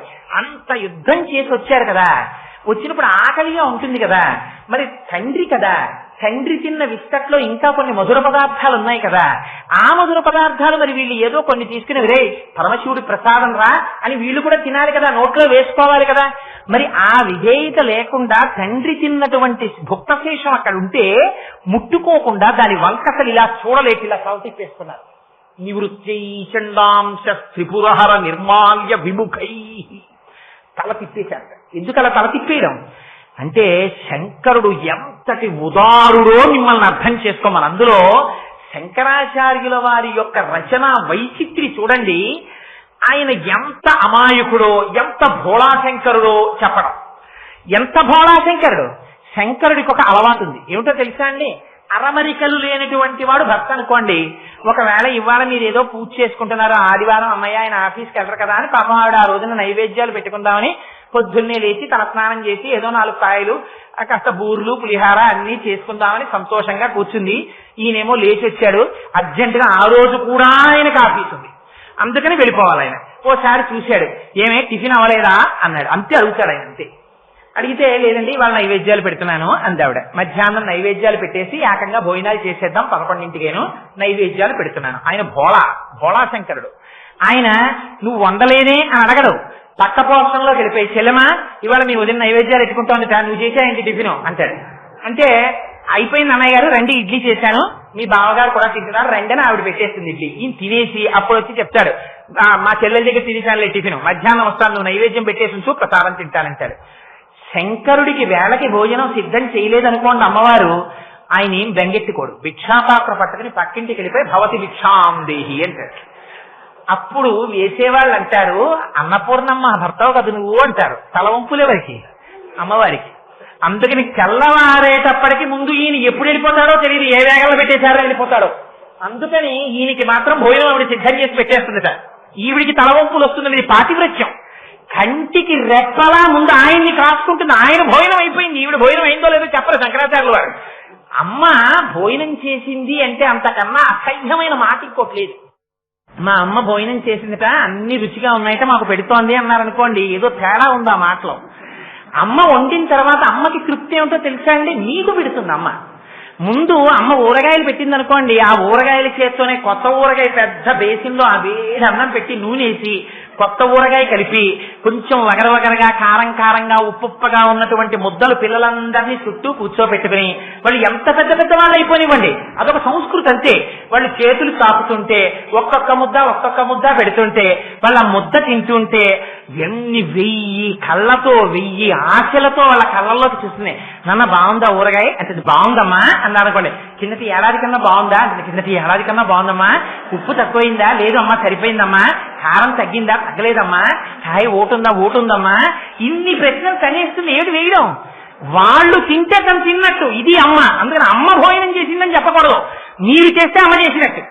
మీ తృప్తి అమ్మ తృప్తి, అయ్య తృప్తి అలా కాదు. వీళ్ళందరూ తిన్నాక ఆయన వాచి పెట్టుకుంటూ వస్తారు. రెండున ఆయనకి గౌరవంగా పెట్టాలి. ఆయనకు కూడా చైతాపంగా ముద్దెడతానంటే ఆయన తింటే అసహ్యంగా ఉంటుంది, అలా తినకూడదు. ఆయనకి పెట్టేటప్పుడు మారాలి పద్ధతి. బంగారం కంచం వేసి ఆయనకి పెడితే ఆయన చొక్కా బనీను విప్పేసి పట్టుపంచ కట్టు కూర్చుని ఆచమనం చేసి అప్పుడు ఆయన తిని అంతా అయిపోయిన తర్వాత పరమేశ్వరానుగ్రహంగా ఊరగాయలు చాలా బాగున్నాయి అనాలి. అంతేగాని తింటూ అబ్బా భలే ఉంది ఊరగాయ అంటే నీకు ప్రసాదంగా తినడం చేత కాలేదు, ఇక్కడ తినడమే నీకు వచ్చు. ఒకవేళ రుచి బాగులేకపోయినా కొంచెం ఉప్పు కలపవాయ్ అని ఉత్తరాపోసనం పట్టాక చెప్పాలి. నీకు సంప్రదాయం తెలుసు అనమాట. నువ్వు అక్కడే లొట్టలేసావనుకో పిల్లల్లాగా, నీకు తెలియదు, నువ్వు ఇక్కడ తినడానికి అలవాటు పడవాడి. నీ వయస్సుకున్న పెద్దరికం నీ సంస్కారానికి రాలేదు, ఇంకా నువ్వు కొంత అలవాటు చేసుకోవాల్సిన అవసరం ఉంది. ఎంత జీవితం అండి! ఒక్కొక్క శ్లోకం చెప్తే ఇంతంత దర్శనం చేయించేస్తారు శంకరాచార్యుల వారు. అందుకని అంటారు, అక్కడికి వెళ్ళారు నివృత్తి చండాంశ. శంకరుడు భోజనం చేసేసాడు. శంకరుడు ఆనందంలో వీటిని కొట్టేస్తున్నాను నేను. శంకరుడు భోజనం చేసేస్తే ఎవరికి సంతోషం? పార్వతీదేవి యొక్క పాతివ్రత్యాన్ని నిరూపిస్తోందని. అందుకని భోజనం చేయగా మిగిలినటువంటి భుక్తశేషం పిల్లలు తినకూడదా? తినకూడదు. ఎందుకని? ఆయన భోళాశంకరుడు ఆవిచ్చేశాడు. ఎవరికి ఇచ్చాడు? కన్నబిడ్డలు కాదు, ఆయన తిన్నాక తినేది. చంద్రుడు తినాలని ఆజ్ఞించాడు ఆయన. ఎందుకు చంద్రుడు తినాలని అంటే, నేను మీకు ఆ చంద్రుడి గురించి ఒక్క మాట చెప్పవలసి ఉంటుంది. ఇక్కడ పెరియ పురాణంలో చెప్పారు. రమణ మహర్షికి మహా ఇష్టం ఆ చంద్రుడి వృత్తాంతం అంటే. చంద్రుడు కూడా మనలాగే పుట్టాడు పాంచభౌతిక శరీరంతో. ఆయన పూర్వనామధేయం విచార శర్మ. ఆయన వేదం చదువుకునేవాడు. ఒక రోజున ఆవుల్ని తోలుకుంటూ వెడుతున్నాడు. ఆవుల్ని కాసే ఆయన తీసుకెడుతూ ఒక ఈనిన ఆవు దగ్గరికి వెళ్ళాడు. ఈనిన ఆవుకి దగ్గరికి వెళ్ళకూడదు. అలా వెడితే ఆ దూడకి మనం ఏదో ఇబ్బంది చేస్తామన్నది రక్షించడానికి మనల్ని పొడుస్తుంది. తప్పు వాడిది. వెడితే అది కొమ్ము విసిరింది. నా మీద కొమ్ము విసురుతావా అని ఆ గోపాలకుడు ఆ ఆవుని కర్ర పెట్టి నడుం మీద కొడుతున్నాడు. వేదం చదువుకుంటున్న విచార శర్మ పరుగు పరుగున వచ్చి, ఆవుని కాయడం అంటే ఇది కాదురా, కొట్టడం కాదు. ఆవుని కాయడం అంటే ఆవుని కాపాడడం. నీకు చేత కాదు ఆవుల్ని కాయడం, నేను కాస్తాను ఆవుల్ని. ఇది పరమ పవిత్రమైన వృత్తి, నేను చేస్తానని వెళ్ళాడు విచార శర్మ. అంత వేదం చదువుకున్నవాడేమో, జగత్తునందు ఏ వస్తువుని ఎలా చూడాలో తెలుసున్నవాడేమో, ఆయన ఆవుల్ని ముట్టుకునేటప్పటికీ అవి అమృతం కింద పాలు పట్టేసేవిట. లోపల పట్టి వెళ్ళిలా పొదుగు ముట్టుకుంటే చాలట చెంబుడు పాలిచ్చే ఆవులు 4 బిందెల పాలిచ్చేయడం మొదలెట్టే. వాటికి అలా ఇంటికెళ్ళి యజమానులకు పాలిచ్చే తృప్తి పోయిందిట కొన్నాళ్ళకి. మనం యజమానులకు ఇవ్వడం ఏమిటి?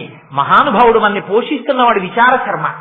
ఆయన ఏం చేసేవాడు? ఆవులన్నింటినీ వదిలి వేదం పన్నాలన్నీ ఆమ్నాయం చేసుకుంటూ పైకి అవన్నీ చెప్పుకుంటూ కూర్చునేవాడు. ఆ వేదం వింటూ ఉండేవి ఆవులు. అందుకని ఈయనకి పాలిద్దాం అనుకున్నాయిట. ఈయన అడిగినా అడగకపోయినా ఆవులు పక్కకొచ్చి పాలు వదిలేస్తుండేవి. ఉత్తినే వదిలేస్తున్నాయి కదా అని ఆయన ఏం చేసేవాడంటే కుండలు తెచ్చి కింద పెట్టేవాడు. అలా కుండలు నిండిపోయి పాలు అయ్యేవి. ఆ పాలు తను తాగేవాడు కాదు విచార శర్మ. వెంటనే ఆ పక్కనున్న ఏటిలో స్నానం చేసి ఇసుకతో గుడి కట్టేవాడు. అందులో ఓ ఇసుకలింగం తయారు చేసేవాడు.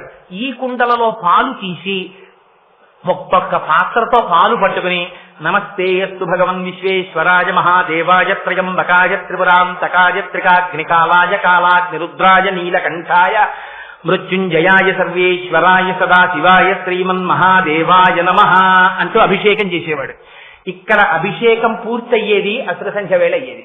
ఈయన ఆవుల్ని పట్టుకుని ఇంటికి వెళ్ళిపోయేవాడు. వెళ్ళిపోతుంటే ఒక రోజున అటుగా ఒక వ్యక్తి వెళ్ళిపోతూ చూశాడు. చూస్తే ఈ పాలన్నీ పిల్లవాడు వాడు చూసేటప్పటికీ ఇసుకలో పోసేస్తున్నట్టు కనపడింది ఆయనకి.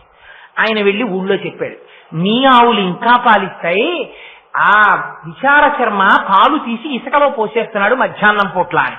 విచార శర్మ తండ్రిని పిలిచారు. యచ్చన దత్తుడు అని పేరు ఆయనకి.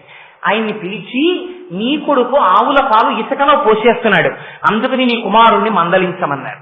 ఆ తండ్రి నిజంగా పిల్లవాడు మధ్యాహ్నం పాలు కుండలతో తీసి ఇసుకలో ఎందుకు పోస్తున్నాడో చూడడం కోసమని రహస్యంగా వచ్చి ఒక చెట్టుకి దాంట్లో కూర్చున్నాడు. మధ్యాహ్నం అయ్యేటప్పటికి ఆవులు పాలిచ్చాయి. ఆ పాలు తీసి పిల్లవాడు గుడి కట్టి ఆ ఇసుకలింగానికి పూజ చేస్తున్నాడు. ఇది చూశాడు తండ్రి. మహాగ్రహం వచ్చి, నిజమే వీడు పాలు ఇలా పోసేస్తున్నాడు కింద. ఆయన అభిషేకం అనుకోలేదు, ఈయన అంతర్ముఖుడైపోయి ఉన్నాడు కొడుకు. వచ్చి ఆ పిల్లవాడిని కర్ర తీసుకుని విపరీతంగా కొట్టాడు. అంతర్ముఖుడైపోయి ఉన్నాడేమో, ఆ దెబ్బలు తగలడం కూడా ఆయనకి తెలియలేదు. కానీ పక్కన ఉన్న కుండలో తన ప్రమేయం లేకుండా పాత్ర ముంచి పాలు తీసి అభిషేకం చేసేస్తున్నాడు. మనస్సు రమించిపోతోంది. అటువంటి స్థితిలో తండ్రి వచ్చి ఆ పాల కుండని ఎడమకాలితో తన్నాడు. కుండ పగిలిపోయింది. అరే ఏమిరా కుండ పగిలింది అని ఇలా చూశాడు. తండ్రి నిలబడున్నాడు. అపారమైన కోపం వచ్చింది కొడుక్కి. శివాభిషేకం చేస్తున్న ఆవు పాల కుండని తన్నావు అని అక్కడ ఉన్న గొడ్డలి తీసి ఏ పాదములతో తన్నావో ఆ పాదములను నీకు తీసేస్తే తప్ప ఈ అపరాధం పోదు. నువ్వు తండ్రివైనా శివాపరాధం చేశావు కనుక నువ్వు శిక్షితుడవు అని గొడ్డలి తీసి తండ్రి కాళ్ళ మీదకి విసిరాడు.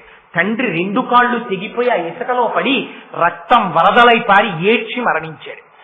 ఆ పిల్లవాడి యొక్క భక్తికి పొంగిపోయి శంకరుడు ప్రత్యక్షమయ్యాడు.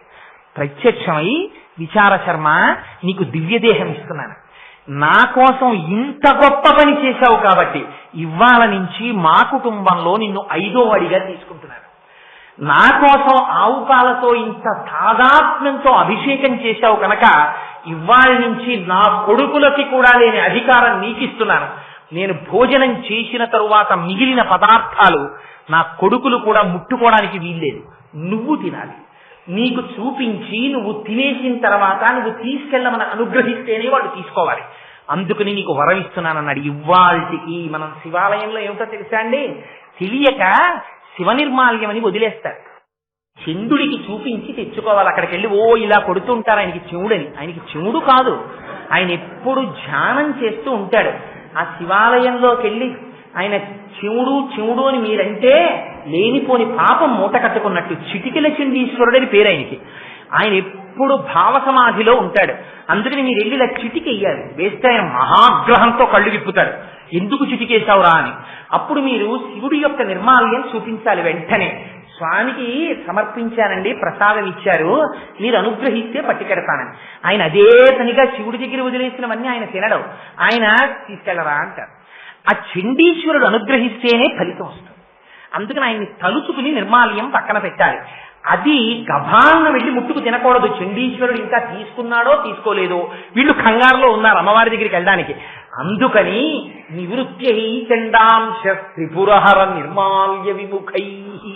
అబ్బా, లడ్లు ఎంత బాగున్నాయో కానీ చంద్రుడు తినాలి అన్నా కూడా ఎంగిలి చేసేసినట్టే మనస్సుతో.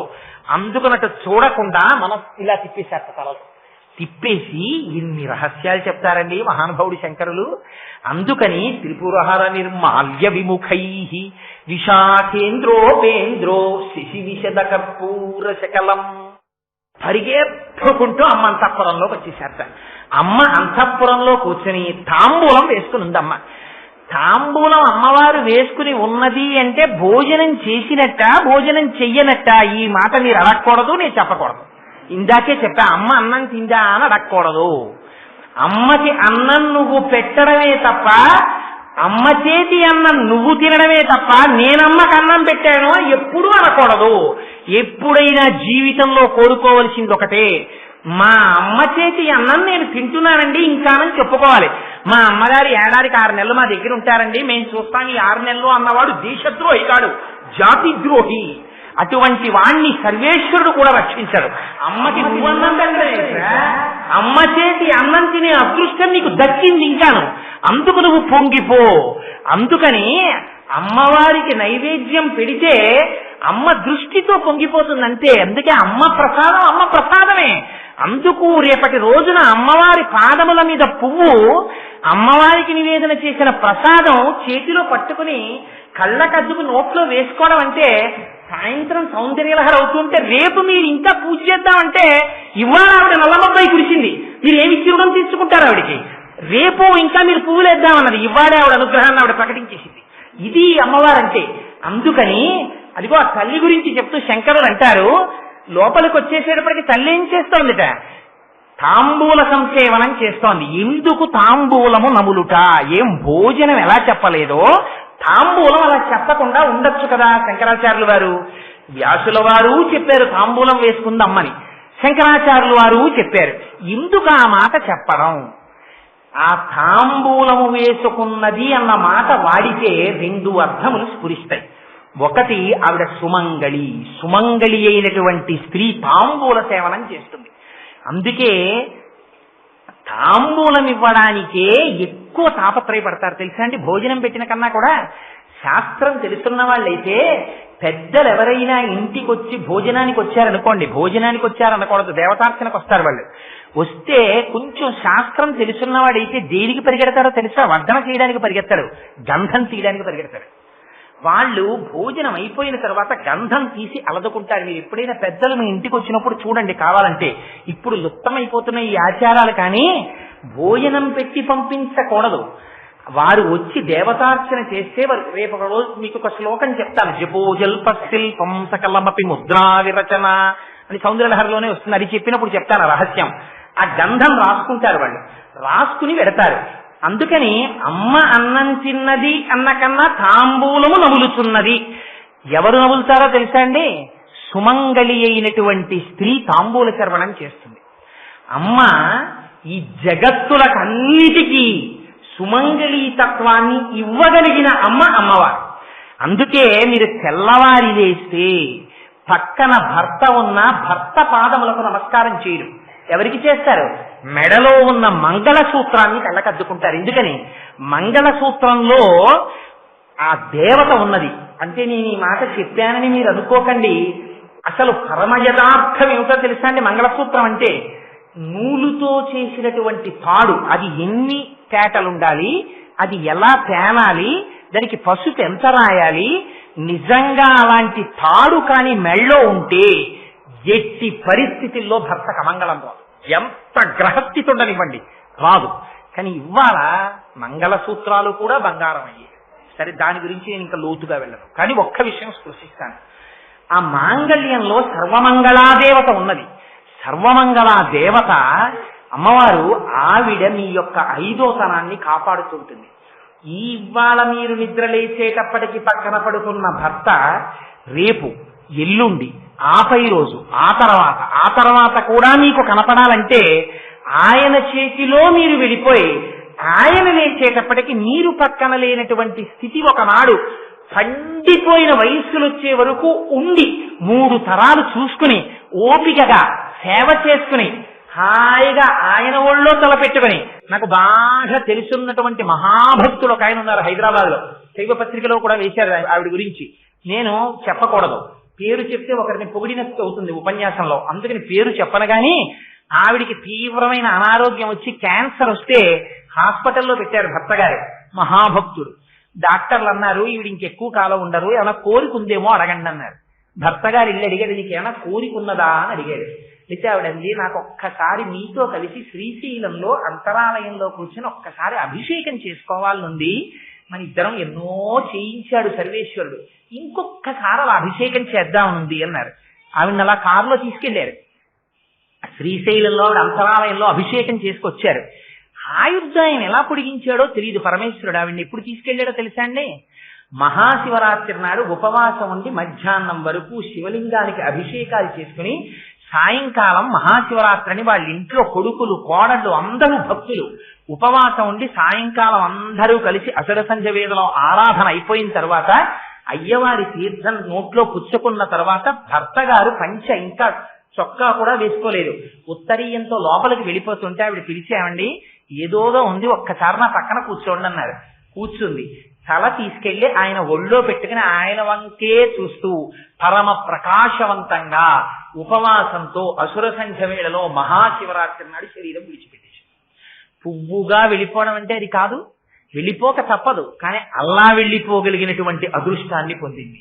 అందుచేత మహాపతివ్రత తత్వాన్ని చూపించడం, 2 భర్త పక్కన ఉన్నటువంటి భర్తకి ఆయుర్దాయాన్ని ఇవ్వగలిగినటువంటిది ఆ సర్వమంగళాదేవత. అందుకే పెళ్లి చేసుకునే ముందు గౌరీ తపస్సు చేయిస్తారు పెళ్లి కూతురు చేత. ఆవిడ అనుగ్రహం ఉంటే నిలబడుతుంది మంగళసూత్రం. అందుకని ఆ గౌరీ తపస్సు చేస్తారు. అస్తమానం ఆ మంగళసూత్రాన్ని కళ్ళకద్దుకుంటారు. అమ్మవారి దగ్గరికి వెళ్ళిన మొన్న తిరుమల మేము కొంతమందిని కలిసి వెళ్ళాం. అక్కడ పుండరీకవల్లి అమ్మవారి మాంగళ్య దర్శనం వెనకాతల ఉండే రహస్యాన్ని చెప్పి ఆ రోజున అడిగితే ఆ మంగళసూత్రాన్ని మనందరికీ చూపించారు కదమ్మా, అమ్మవారి మంగళసూత్రాన్ని, అందులో ఉన్నటువంటి వైశిష్ట్యాన్ని కూడా చెప్పారు.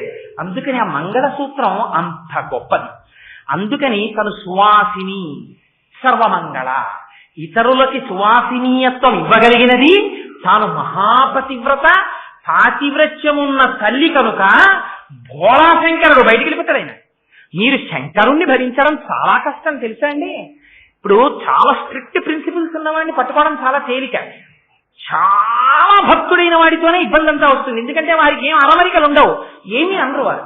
అవలేదా వంట, ఏం బెంగ పెట్టుకో, నువ్వు హాయిగా వంట చేసుకుని నైవేద్యం పెట్టుకో, ఏం పర్వాలేదు, నాకేం తినకపోతే కొద్దిగా పాలు ఇచ్చాలని వెళ్ళిపోతాడు. రాత్రి ఎప్పుడో వస్తాడు మొహం ఎండిపోయి.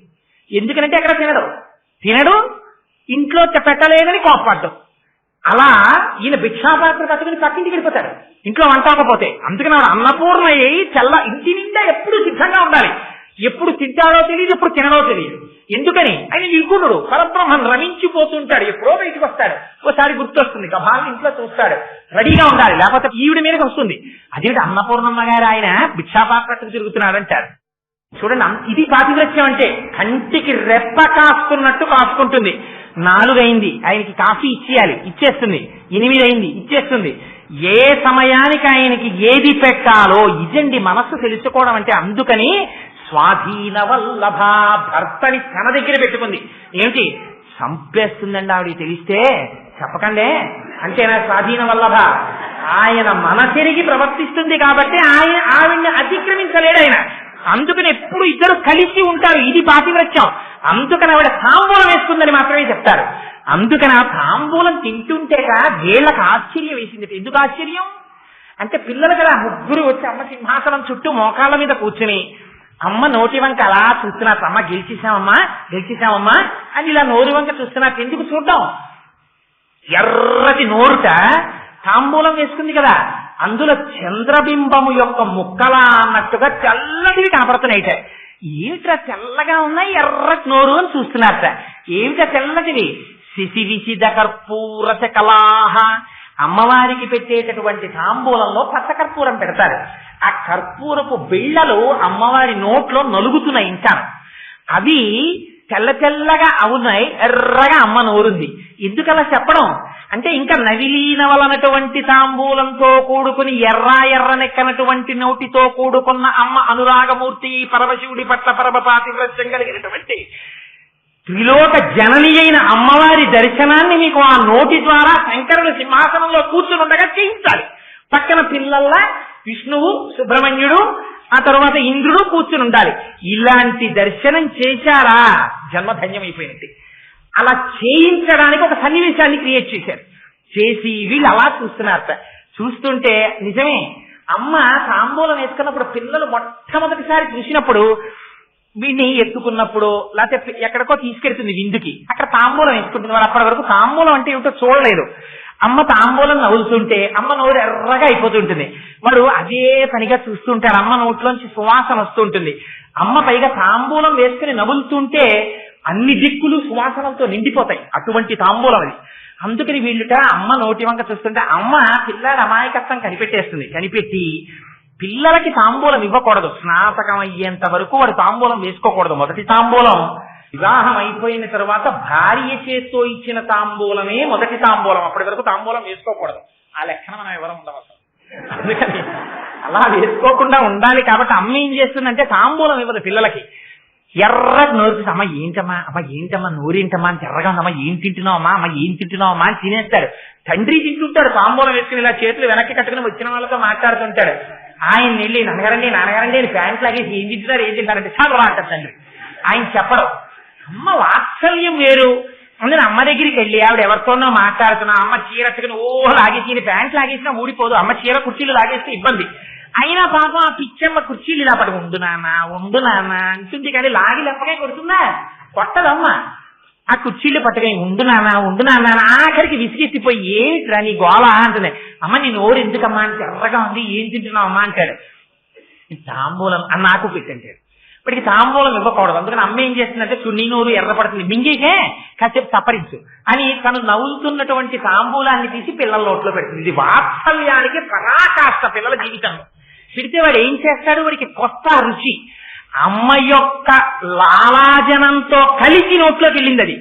అది తల్లి బిడ్డల యొక్క అనుబంధం. అంటే అమ్మ రక్తం వాళ్ళలో ఉంది, అమ్మ తిన్న ఆహారం వాళ్ళలో ఉంది, అమ్మ పాలు వాళ్ళలో ఉన్నాయి, అమ్మ వాత్సల్యం వాడిలో ఉంది, అమ్మ రూపు వాళ్ళలో ఉంది, అమ్మ ఆశీర్వచనం వాడికి అంగరక్ష అయింది. అమ్మ ఉపనయనం జరిగినప్పుడు పెట్టినటువంటి ఉంగరం వాడు బతికున్నంత కాలం వాడు ఆచమనం చేసేటప్పుడు వేలుకి కనపడి జ్ఞాపకానికి వస్తుంటుంది. అన్ని చోట్ల సంధ్యావందనం చేస్తే మాతృదేవో భవ, అమ్మ పాదాలు జ్ఞాపకం వచ్చి నమస్కరిస్తాడు. ఉన్నవాడు అదృష్టవంతుడు, లేకపోయినా అమ్మ పాదాలకు నమస్కారం చెయ్యం. అందుకని ఇది చెప్పడానికి ఆ అమ్మ నోటి వంక చూస్తూ ఉండిపోయారట ఈ ముగ్గురు కూడా. ఉండిపోతే అమ్మ పక్కున నవ్వి నోట్లోంచి ఆ తాంబూలపు పిడతలు తీసి వాళ్ళ ముగ్గురు నోట్లో పెట్టింది. పెడితే వాళ్ళు ముగ్గురు నువ్వే నేను, నువ్వే నేను, నువ్వే నేను. చొక్కా వదిలేస్తే లాల్చీ వేసుకుంటాను, లాల్చీ వదిలేస్తే ఉత్తరీయం వేసుకుంటాను. అంతేగాని అయ్యో చొక్కా నిన్ను విడిచిపెట్టేశానే, నా జీవితం పోయిందే అని బెంగెట్టుకుంటానే. బెంగేం పెట్టుకోను. ఇందాక అయితే ఓ మాట చెప్పారు, కబరీ బంధం చూస్తే ధునోధ్వాంసం. ఇక్కడ చెప్పలేదు. ఎందుకు చెప్పరు? చెప్పకపోవడం వెనకాతల ఒక రహస్యం ఉంది. అసలు దీని ఫలితాలు చెప్పడం కుదరదు. అమ్మవారి తాంబూలంతో కూడినటువంటి నోరు దర్శనం అయిందా మాంగళ్యం నిలబడుతుంది. అమ్మవారి తాంబూలకు నోరు కానీ మీరు చూశారా పాండిత్యం వస్తుంది. అమ్మవారి నోటి తాంబూలపు పిడత నోట్లో పెట్టిందా మాటలు రాని మూగివాడు మహాపండితుడు అవుతాడు, మూకుడు మహాపండితుడు అయిపోయాడు. అది సారస్వత ప్రయోగంలో శరజ్యోత్స్నా శుద్ధాం శశీత జటాజూటమకుటాం ఆ శ్లోకాల్లో చెప్తాను దానికి సంబంధించిన ఇతివృత్తాన్ని. అందుకని ఇవన్నీ అవుతాయా ఏమిటో అలా చెప్తానంటుంటాను. అదొక అయ్యే పోయింది 3 రోజులు, ఇంకున్నది 6 రోజులు, ఇవన్నీ ఎక్కడ అవుతాయి? అందుకని ఆ తాంబూలపు పిడత నోట్లో పెట్టింది. పెడితే తాంబూలం మీరు జ్ఞాపకం పెట్టుకోండి, తమలపాకు తీగగా ఉంటుంది, చెట్టు ఉండదు. తమలపాకు తీగకి తమలపాకులు కాస్తాయి, కానీ మీరు ఎక్కడైనా తామల పుష్పాలు చూసారా? పువ్వులు ఉండవు. తమలకాయలు చూసారా? ఉండవు, ఆకులే ఉంటాయి. ఆ ఆకు కర్పూరంతో కలిస్తే రంగు మారిపోతుంది. ఇది అందుకే తమలపాకుని మాత్రమే ఇస్తారు. ఎప్పుడు మీరు ఎవరికి ఇవ్వండి అది పరమశుభప్రదము, అంటే ఇది సత్యము అని మీరు ఎక్కడ చెప్పవలసి వస్తే అక్కడ తమలపాకు ఇస్తారు. ఆఖరికి నిశ్చితార్థం చేసుకున్నారనుకోండి, మీరు ఇచ్చుకున్న కట్నాలు కానుకలు దొంగ చెక్కులు ఇవన్నీ అకౌంట్లోకి రావు. ఏదొస్తాయి? తాంబూలాలు ఇచ్చుకున్నామండి అంటారు. తాంబూలం మీరు ఇచ్చి తాంబూలం పుచ్చుకున్నారంటే ప్రతిజ్ఞకి కట్టుబడిపోతారు. బోయరొకరికి తాంబూలం ఇచ్చారు మీరు అంటే మీరు వినయంతో ప్రవర్తించారు. తాంబూలం పుచ్చుకున్నారు అంటే మీరు మహా గొప్ప వీరుడై ఉండాలి. వీరుడు 2 అర్థాలు. బాహ్య పరాక్రమముతో రాక్షసుల్ని జయించిన వాడు వీరుడే. అమ్మవారికి వీరారాధ్య అని పేరు. మహాజ్ఞాని కూడా వీరుడే. అందుకే వారికి ఇప్పుడు తాంబూలం సమర్పిస్తున్నాం అంటారు. తాంబూలం సమర్పిస్తున్నాం అంటే వారికి నిజంగా ఏదో తామలపాకులు వక్కా ఇస్తే ఎవరైనా పండితులకి మహాపురుషులకి వాళ్ళు వచ్చినప్పుడు వారికి ఇప్పుడు తాంబూలం సమర్పించామండి అంటారు. ఇవ్వాలంటే తాంబూలం అంటే దాని గౌరవం పోయింది. తాంబూలం అంటే తాంబూలంలో ఎంత పెట్టారో తాంబూలం, ఎంత పెట్టారో తాంబూలం, తాంబూలం కాదు. తాంబూలం అంటే అసలు నిజమైన అర్థం తాంబూలమే, అంతే, అక్కడ వరకే. అది ఇస్తే అది పుచ్చుకోవడం గొప్ప సన్మానం. వారు చెప్పినటువంటిది మమ్మల్ని ఉద్ధరించింది అని మీరు అంగీకరించిన రోజున మీరు ఇచ్చినటువంటి బహుమానము మీద తమలపాకులు పెట్టి వక్కలు పెట్టి ఏకన్నహ 1 పెట్టకూడదు, 2 పళ్ళు పెట్టి 2 కన్నా ఎక్కువ పెట్టి తాంబూలం ఇస్తారు. ఇదేమి నేను భవిష్యత్తులో జాగ్రత్త పడ్డానికి ఇవన్నీ చెప్పుకుంటున్నాడు కోటేశ్వరరావు అనుకోకండి. అవన్నీ నేను కోరుకుని ఏం చెప్పుకోవట్లేదు మహాప్రభు. నేనేదో సంతోషానికి చెప్పాను, ధర్మానికి చెప్పాను అంతే. అక్కడ ప్రయోజనం ఉందని అది విషయం తెలుసుకోవాలని చెప్పాను. అందుకని అదిగో అది తాంబూలం అంటే. అందుకని ఇప్పుడు అమ్మవారిచ్చిన తాంబూలంతో వాళ్ళు ముగ్గురు ఏం పొందారో మీరు పురాణం చూస్తే తెలుస్తుంది. ఎంత రాక్షస సంహారం చేశారో, ఎన్ని భగవద్గీతలు చెప్పారో, ఎన్ని ఉపనిషత్తులు చెప్పారో, ఎంతమందిని కాపాడారో, ఎంత రాళ్లవాన పడుతుంటే గొడుగుగా కొండనిచ్చి ఒక ఆయన రక్షించాడో, ఒక ఆయన దేవతలందరినీ పాలిస్తున్నాడో, ఒక ఆయన దేవసైన్యానికి అంతటికీ అధ్యక్షుడై సాక్షాత్తు సుబ్రహ్మణ్యుడై ఎంత జ్ఞానం ఇస్తున్నాడో, ఎంతమందికి వంశం ఇస్తున్నాడో, ఎంతమందికి సంతానం ఇస్తున్నాడో, ఎన్ని ఫలితాలు మీకు చెప్పడం కుదురుతుంది? చెప్పడం కుదరదు. కాబట్టి అమ్మవారి తాంబూలం వేసుకున్న నోరు చూస్తే వచ్చేటటువంటి ఫలితం ఇది అది అని నేనేం చెప్పను, అనంతము. అందుకని అసలు చెప్పను, ఇక నా వాక్కుల చేత అది చెప్పడం కుదరదు అని ఆ పిడతలు గ్రహించి వారు పరమానంద భరితులైరి అంటే ఆపేశారు శ్లోకాన్ని. అంత పరమ పవిత్రమైన శ్లోకాల్ని ఇవాళ 2 శ్లోకాల్ని పరమాత్మ విజ్ఞాపన చేయించాడు. ఇప్పుడు ఆ 3వ శ్లోకం కానీ నేను మొదలు పెట్టాను అనుకోండి, అసౌ నాసావంశస్తు హినగిరి వంశధ్వజపటి అని అమ్మవారి ముక్కు గురించి ఒక గొప్ప శ్లోకం. అందులో ముక్తాహ అంటారు. ఆ ముత్యం దర్శనం అయితే మళ్ళీ శంకరాచార్యుల వారి లాంటి కొడుకు పుట్టచ్చు ఎవరికి. కానీ ఇప్పుడు నేను ఆ శ్లోకం మొదలు పెడితే అవుతుందా? అది అందుకని రేపటి రోజున దాన్ని ప్రారంభం చేస్తాను. రేపు మాత్రం పురద్గండాభోగ ప్రతిఫలిత తాటంకయుగళం. సరే, అది ఎందుకన్నానో ఇవాళ ఆ మాట, రేపు ఆ మాటకి అర్థం, దాని విశేషాన్ని రేపు శంకర భగవత్పాదులు చేయించుగాక. మంగళాశాసన పరైః పదాచార్య పురోగమైః సర్వైశ్చ పూర్వైరాచార్యైః సత్కృతాయాస్తు మంగళం.